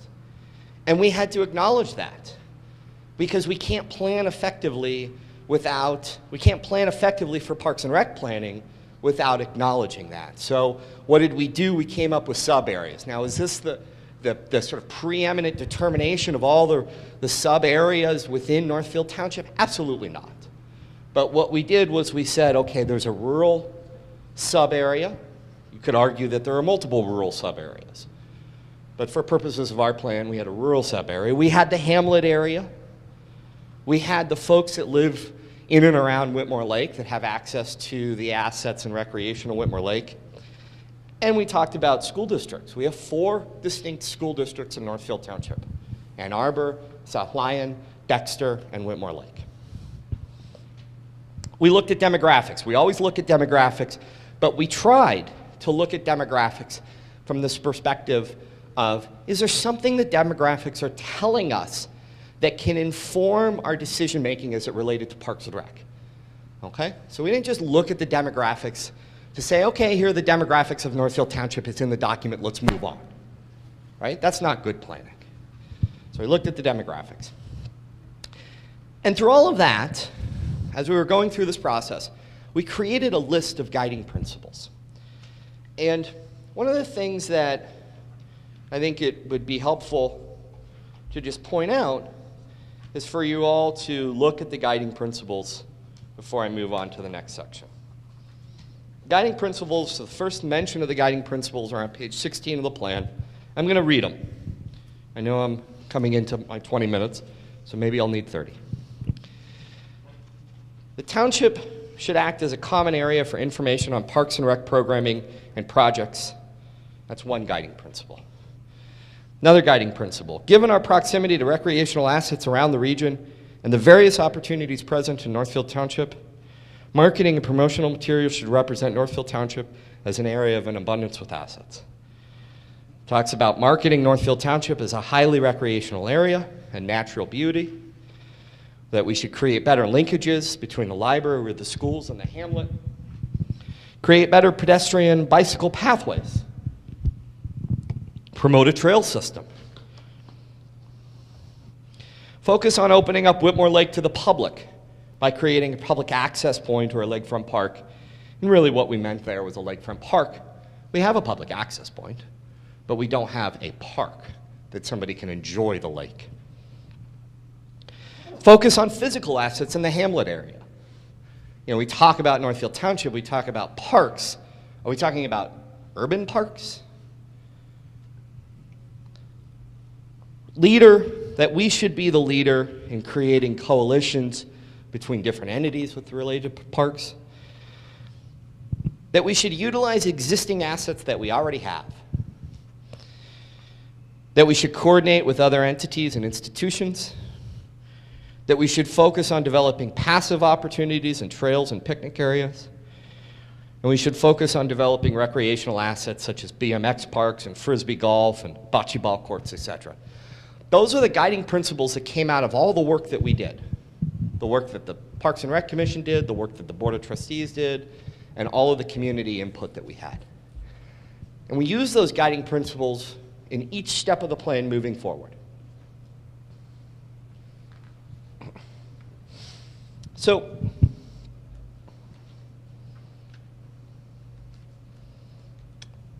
what did the people want? I'll skip the bark. I put it in there to say it was a really incredible thing that the Parks and Rec Commission did. So what do the people want? Well, if you flip to page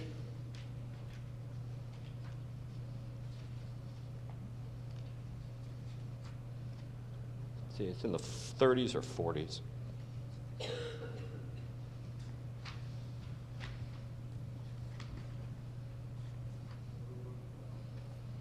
Community meeting results and survey results. 65, thank you, David. So we did all this work. We created a recreational inventory where we looked at the regional context and all the things that were around us.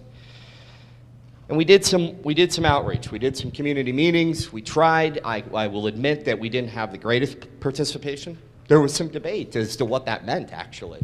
Whether or not that meant people were content with us creating a plan. Maybe it meant we didn't do a good enough job of outreach. Maybe this is not a hot topic that folks want to kind of debate.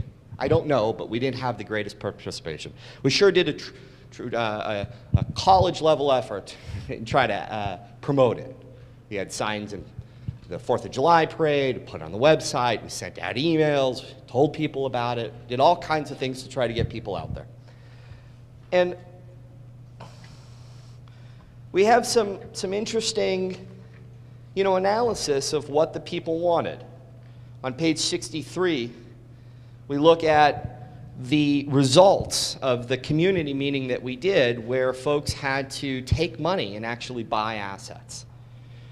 Some of the things that I kind of recall that stood out is trails. Folks really gravitated towards trails. But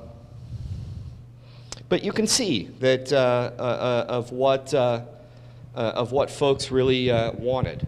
The number one thing that they wanted was the lakefront park. Now again, that's only 4 participants, and they collectively spent $3.75 million of the money that we gave them. But I don't know, does that say something? Is that telling that the two top requests were trails and a lakefront park? You can flip to page 64 and you can look at the various sub-areas and how people ranked guiding principles related to the various sub-areas. I will tell you that again, trails and those type of responses were relatively high on the list. So we had a lot of public participation, and we tried to identify, of the guiding principles, what did people want. So we took all this information, we took the recreational assets, we took the results of the community meetings, we took nearly a year of debate and conversation and discussion from the Parks and Rec Commission, which frankly has made up a very diverse group of people in Northfield Township, and we came up with our goals and objectives and how we are going to implement our plan. And the thing that is really critical to understand about this plan goes back to the very beginning, which is, how much capacity do we have? How much money do we have? And what's realistic? And so when we created our projects, we said to ourselves, this is not just a list of projects that we need to say, okay, this is what we're going to try to do in the next 5 years. We need to ask ourselves, how do these projects fit into a phasing schedule? So that in the beginning of the plan, we can look at small, grassroots, low-budget improvements from a Parks and Rec standpoint in the beginning to make a real difference. And then as the years go on, we build additional capacity, we write grants, maybe the Board of Trustees is generous enough to give us some money, and we are able to work on bigger projects, gain more capacity, coalesce greater community support. That's on page 67. Yes, Mark? I know you didn't get a lot of participation, so you're not really sure what this means. Has the Township Board thought at all about putting a ballot proposal on for a millage request that solely goes towards Parks and Recreation and see what the Township residents are willing to fund for that, or if they are? They have not discussed that in detail. So we look at the projects. We'll start with phase one. Phase one is kind of low budget projects, projects that will have minimal, maximum impact with minimal dollars. And the reason why I say that, and I think Mark's question is important, and I'm not sure if, while I certainly think asking the community whether or not they want to support a millage for Parks and Rec is never a bad thing, I'm not sure that that's really the best first step. Because a lot of people in this community feel like taxes are already too high. And so I don't know that it is optimal to begin the conversation by saying, give us more tax revenue to build Parks and Rec in Northfield Township. But what I do think is important is to begin with the idea of saying, what can we do on a low budget, maximum impact perspective? I simply wasn't saying that that's the first avenue, but if you want public participation in this plan, you need, the funding has to end up coming from the local level. Sure.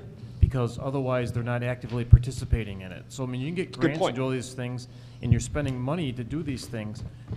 Is the public behind you, not just going, yeah, well, this is what we want? Are they behind you financially to make what they want to have happen? So they've got to be actively participating, not just verbally going, yeah, we want these things, but they have to actually participate financially in order to make them happen if that's what they want.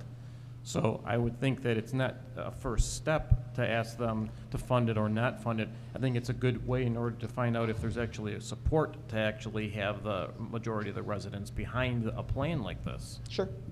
Yes. So, just kind of looking through this, I did see a graph or chart in there indicating that people were asked, will they support a millage, and there was a percentage based on the sub-areas of people that were interested or people that weren't interested. So there was some interest there. There was, yeah. And I think Mark's question is good, and it brings up a great point. And the issue was, and there was a significant debate amongst our group as to whether or not the people would support a millage, and whether or not we should ask that question, whether or not it's appropriate to ask that question now, whether or not it's appropriate to have some wins under your belt, if you will, before we ask that question. Whether or not we ever should ask that question. Those are all things that we debated quite significantly. And I don't know that we know the answer to that. I mean, I don't know that I know the answer to that. I don't know that we know the answer to that. What I do know is that the plan is sort of focused on trying to use the existing resources that we currently have and build that capacity slowly over time. With hopefully, and I think there will be a request to the Township Board at some point for some revenue, some dollars, but I don't know how significant that will be. Okay. So just a few more pages here on the spreadsheet or on the PowerPoint. So phase 1, projects, high impact, low budget projects. BMX Park, something we've talked about, something that Sam Iaquinto has a lot of passion about, and he's going to champion. Riverwalk, we have an asset that the school board owns that is basically, it's really the Horseshoe Lake Drain, but it really is quite wide in many places and can be quite beautiful. And so we've looked at improving the area around that and creating a Riverwalk. Improvements to the Jennings Road Athletic Complex, improvements at the Bark Park. Working with the county on this recent preserve. Acting as a common area for Parks and Rec planning. Something that I want to do in the springtime, something that I'm passionate about, which is creating the community garden. I created one of the largest community gardens in all of the city of Chicago, and I'd like to do that here. Not that big, but I'd like to do it. And then the real big project that we want to work on is the 7 Mile Preserve project. We have a great deal of land that exists behind Township Hall, and previous supervisor and previous elected officials, I think, had a lot of foresight to look and try to advance the planning of that area and that park, and we want to continue that. And in fact, Mary Bird and I just had a 2.5-hour meeting at one of our consultants today on a grant application for the 7 Mile Preserve Park. Phase 2, what does Phase 2 look like?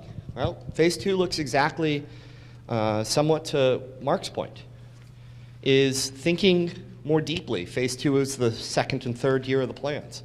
Thinking more deeply about what could an evaluation of a millage look like. And we're not saying we would ask for a millage. We're saying we would look at the possibilities of that. Try to see what the folks in the community, if they're receptive to that. Creating more of a Parks and Rec coalition. Obviously, I think that I personally believe that there's a lot of support in the community for a lakefront park. I think that this board has identified it. I think other entities have identified it. And we would like to help advance that. We know that we can't advance that today. But maybe we have the resources and the capacity in 2 years from now to look at that as an opportunity. And we know that we need to create a comprehensive trail plan. We can't do that today. I think we're all planned out. We want to start working on projects, but we know that that's a big endeavor that has to happen. And then phase 3, we plan for much larger improvements implementing that. So what is the extent of our action program? Has anybody ever seen the movie The Power of One? Ken's the only one shaking his head. If you haven't seen it, go see it. It's one of my favorite movies of all time. And one of the lessons of that movie, and just lessons that I've learned, is that the power of an individual is an amazing thing. And an individual can make a tremendous amount of difference if you pair the individual with their passion. And so what we want to do is we want to align our volunteers with the passion that they have. Sam has a passion for a BMX park. We need to be the entity that says, yes, Sam, go build it. If I want to build a community garden, Howard, go build it. If Larry comes forward and says he wants to look at a park improvement in his area for a particular reason, we need to say, Larry, go do it and support him. Instead of trying to figure out what the reasons why we shouldn't do it, We need to figure out the reasons why we should do it. Frankly, I think all elected officials, political officials, should heed that advice. So that is the end of the presentation. Did I miss anything, Jennifer? Did I get it wrong? Did I kind of, in a way, is there anything that you wanted to tweak in terms of what I said or add anything?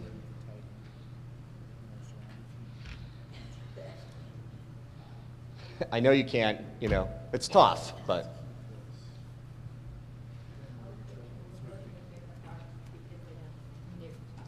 Part of the master plan is creating a great place, a better environment that people will want to be a part of. So with that, you know, thank you for giving me 30 minutes, 40 minutes, whatever I took. I don't know if you have any questions. Go ahead, Ms. Chick. I don't have any questions, but I have read through part of this so far. It's a big document, so I haven't made it through, and it is a wonderful document. You all should be so very proud of the work that you did on that, Jennifer and Howard and Sam and everybody else involved, that you can tell that there was a lot of effort put into this, and it's really super good information. And my passion, as you know, is at Lakefront Park, so I'm on it. Yeah, Mr. Dignan. Yeah, I just want to say thank you to all of you, but I mean, I wanted to specifically call out Randy Rush, David Gibbons, Tracy Thomas, Jennifer Delisle, Sam Iquento, Tim Seville, Chuck Stoyer, and Doug Wilbur, as well as the drive and support of the trustees, and obviously Tammy and Howard. This is an awesome document. What a fabulous thing for us to continue to build on and do great things with. You know, I can tell you the partnerships, I think, are going to be key, and there is excitement, I think, for that out there, and we'll just have to figure out what the thing is, and you know, each of us work on championing that as much as we possibly can. Thank you, Howard. Any other comments over here? No? I enjoyed it from the minute I got it, so I like data, and there's a lot of great stuff in here, you know, just planning for the future of our community. So I very much appreciate all the time and effort that was put together by all of the individuals that worked on it. So ditto to Mr. Dignan. What would be helpful for you now? Are we comfortable as a planning commission to adopt this, or kind of give it our blessing, or what would be helpful? Well, I definitely would ask the Planning Commission's blessing and adoption. You could do that tonight. You can wait and ask, you know, ask for suggestions or changes or additions if you wish. But I would love for the Planning Commission to give it its blessing. Okay. Does anyone have any corrections, suggestions for this document that they would like to include? Mr. Dignan. I feel like I'd like a little more time for considerations and thoughts and time to share. I mean, I trust that this is a great document, but I would like a little more time to review it. I mean, I could support it today, but I also can provide feedback after if we were to vote. I mean, I'm sure feedback's always welcome until you get to the point. So. Absolutely, and Can we're we going put it on to our next agenda then? Yeah, we're going to incorporate, and we can wait 2 weeks. It's not a big deal. We're going to incorporate or try to incorporate all the comments that we've received into the document, make some changes, and obviously then we're going to very quickly turn around and submit to DNR, and then we're going to very quickly turn around again and submit a Natural Resources Trust Fund application. Okay. So. On that same Okay, note go as ahead. follow-up, I just have, you know, I know there's a few things in here that I can provide more current to date information, specifically as it relates to some of the cooperative efforts we've done between the school district and here. So that was my thought. That would but be helpful. It's I'm awesome. sure. Okay, thank you, Mr. Stanilecho. So if you're going to end up incorporating comments that people make into the document, then shouldn't we end up approving or making the recommendations of that final version? Yeah. If you're gonna, I mean, at some point, you gotta cut it off, so, We want you guys to approve it, and review it, comment and approve it before the Board of Trustees gives it their final blessing. okay. Yeah, and their Board of Trustees, I think what we'll probably do most likely is have the final blessing of the Board of Trustees 2 weeks from this Tuesday. upcoming Tuesday. I just want to check with DNR on the timing, because the Parks and Rec Master Plan, for the purposes of submitting DNR grants this year, is due at the end of March 1st. Right, so we don't have a lot of So- time. We might as well just do the approval tonight, Yeah. rather than wait for all the comments and changes, because that could be, I'll make the motion to approve the Northfield Township Parks and Recreation Master Plan as Support. presented. Support. Okay, we have a motion by Mr. Stanleycho and support by Mr. Iaquinto. Any more discussion on that? Just so the planning commission understands, the Parks and Rec Committee views this as, you know, a living document as well. I mean, it continuously evolves and changes and evolves and changes. So any additions that we add to it or deletions, again, it is a living document. Just like so. a regular master plan, right? Yeah, and as we go, we'll continue to be talking about the projects. We'll be continue to discuss, you know, what our next step is. One of the things that we're already working actually on the projects of the master plan, right? One of the very critical elements, the first steps of the master plan is to formalize what Parks and Rec is. And that's exactly what we're doing today. And I thought there was supposed to be a proposal at the last board meeting, and then we pulled it from the agenda because we weren't ready. But very shortly, the Parks and Rec Master Plan will be presenting to the Board of Trustees their vision of a formalized organization and a formalized board with roles and responsibilities and things of that nature. So we are trying to literally follow the guideline, the guide that we have created for ourselves to start building our capacity, to start creating an organization that we can go from very small projects, build our capacity over time, and try to create more impact, maximum benefit for the community. Is that a good summary of it? Okay, yep. So we do need a vote. Would you like to call for the vote, Mr. Mr. Iaquinto? Yes. Mr. Dignan? Yes. Ms. Chick? Yes. Ms. Chalkley? Yes. I vote yes. Mr. Kuzno? Mr. Roman? Yes. Okay, thank you. Thank you. Okay, the minutes of the January 20th meeting, we need to review and approve.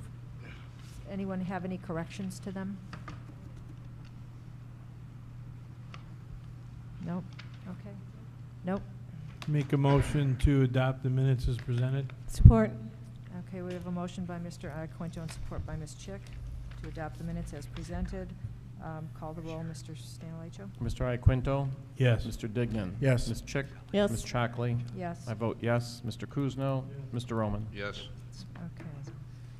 Policy review and discussion. I don't have anything and nothing was added to the agenda. Can we move on to the next final call to the public then? Okay, come on up.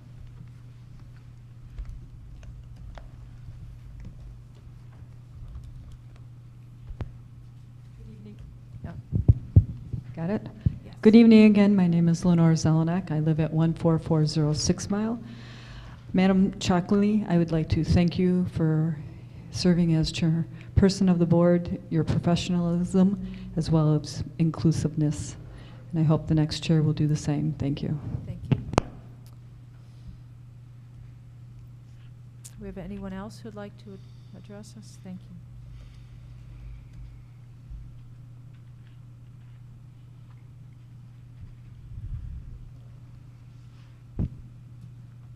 Hello, David Gordon, 5558 Helena Road. I'd also like to second that. Thank you, Madam Chair, for the service that you provided as chairperson of this planning commission for a number of years. Sorry to see you go. I'm not going anywhere. The planner, Mr. McKenna, said that having more than a majority vote isn't required by the state, and it could pose problems. But historically, every single master plan that's ever been adopted in this community has been adopted 7-0. So it really hasn't been an issue on the ground here. And because it's such a consensus document, that's why some of us are pushing to have at least a 2/3. There's a number of things within the bylaws that require 2/3 that are much less critical than the master plan. I want to thank everybody who put together this Northfield Township Vision for the Future Park and Recreation's master plan. It's a very, very nice document. And I certainly don't want to rain on everybody's parade. I think a lot of the projects sound fantastic. My concern is this. It's incredibly difficult to get community buy-in. And I went to one of these meetings when page 63 was created on this plan. There's so few people that were actually involved in this. You even can see on page 65 where there's the recognition of the fact that you only had 33 surveys returned. So even though I think these are good ideas, I think there's a lot more work to do to get community buy-in. So without that, like Mr. Stanley just said, you know, if you want buy-in, what are you willing to pay? And I think it would be something worthwhile going out to the community and saying, if you think a Park and Rec's project and direction for this community is important, are you willing to pay a millage for it? I would recommend the same thing for farmland preservation and natural features presentation, because that's even more important according to surveys that are actually considered legitimate in our community. As the #1 priority, recreation was #2. That's all I have. Thank you. Thank you. Anyone else? Sure. Okay.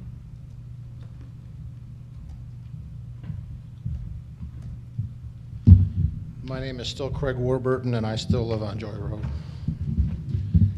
Coming up here is a very difficult thing at best.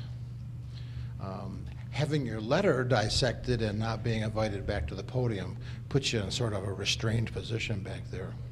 And I didn't get to salt any of the original comments that are the original motivations in my comments, but that's neither here nor there. We should have a secretary who does not take responsibility for any paper. We should have paperwork that's not specified for who takes responsibility for it. Despite the fact I had to bring my own internet. Public Act 33 from 2000 and clearly specifies that to change the master plan you need a 2/3 majority. I'll print it and send it to you all. I thank Madam Chalkley for all your years of service and hope it can continue on that same professional level. Thank you very much. Thank you. Okay. Anyone else?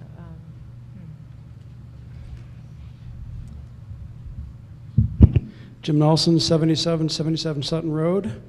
I'd like to thank Mr. Fink and Mr. Iaquinto for a beautiful master plan for Parks and Recreation. I think what I saw described in Mr. Fink's presentation of the guiding principles of the Parks and Rec plan completely back up the community surveys. They completely back up the existing master plan, the interest in the natural features and natural beauty of this community. And I think it was a great presentation. Thanks. Thank you. Anybody else? Okay, thank you. All right, comments from the commissioners. Let's start at Mr. Iaquinto tonight. Thank you. The Michigan Pond Hockey Classic was changed from this coming weekend to February 19th through the 21st. That was done 10 days ago for safety when we saw the forecast for the ice. Please consult the website of michiganpondhockey.com to find out any additional information about the tournament. Thank you. And I would also like to thank Marlene for her chairmanship over the past several years. Thank you. Mr. Dignan. Thank you. I would like to also commend Ms. Chalkley While I've only been on the board a short period of time, I know you've served in the capacity as chair for quite a while. 6 years. 6 years. And the community should be grateful for your service and your continued service on the board, absolutely. I look forward to the upcoming year, and I think this is a great, the Parks and Rec plan, you know, on the foot of the most recent Northfield Preserve. I mean, this is the stuff that, you know, continues to keep Northfield Township beautiful, and it's great to see, and I look forward to us moving forward with things that support the projects that are here. Thank you. Thank you. Ms. Chick. Yeah, I just wanted to congratulate Mr. Dignan on his appointment to chair. Looking forward to a good year, a good professional year, and thank Marlene again. She knows how I feel about her serving as chairperson for this commission. She's done an exceptional job, and again, someone stated very professional in all of her dealings with everyone, and that's the way the chairperson should be. So thank you for that. Thank you. Mr. Stanilecho. Oh, I've got a few things. First of all, I'm glad that Ms. Chick is fine and that she was able to attend tonight. So that was, you know, it was scary. So I'm glad to hear that you're fine. So, all right, I have a couple things I want to say. At the January 26th Township Board meeting, during board member comments, Jackie Otto said the following statement: "I do acknowledge, and this is for you, Sam, that you do good things for this community, both Kiwanis and Pond Hockey, and that the boards that you're on, and I also know you're a man of faith. You've been given a second chance, and I hope that the next 2 or 3 years being on the Planning Commission, that you do things a little bit more wisely and start working with the board, and I hope to see good things." To me, these comments are not only out of line, but they're unprofessional and derogatory. Ms. Otto seems that she's scolding a child. Talking to someone that has contributed much to this community and served on many more commissions and boards than Ms. Otto has ever been involved with in a condescending manner is embarrassing. Ms. Otto's comments make absolutely no sense. She voted against his reappointment and then says you've been given a second chance. She suggests that you do things more wisely, which again makes zero sense. And then, like a parent talking to their child, she says she hopes that you start working with the board and hope to see good things.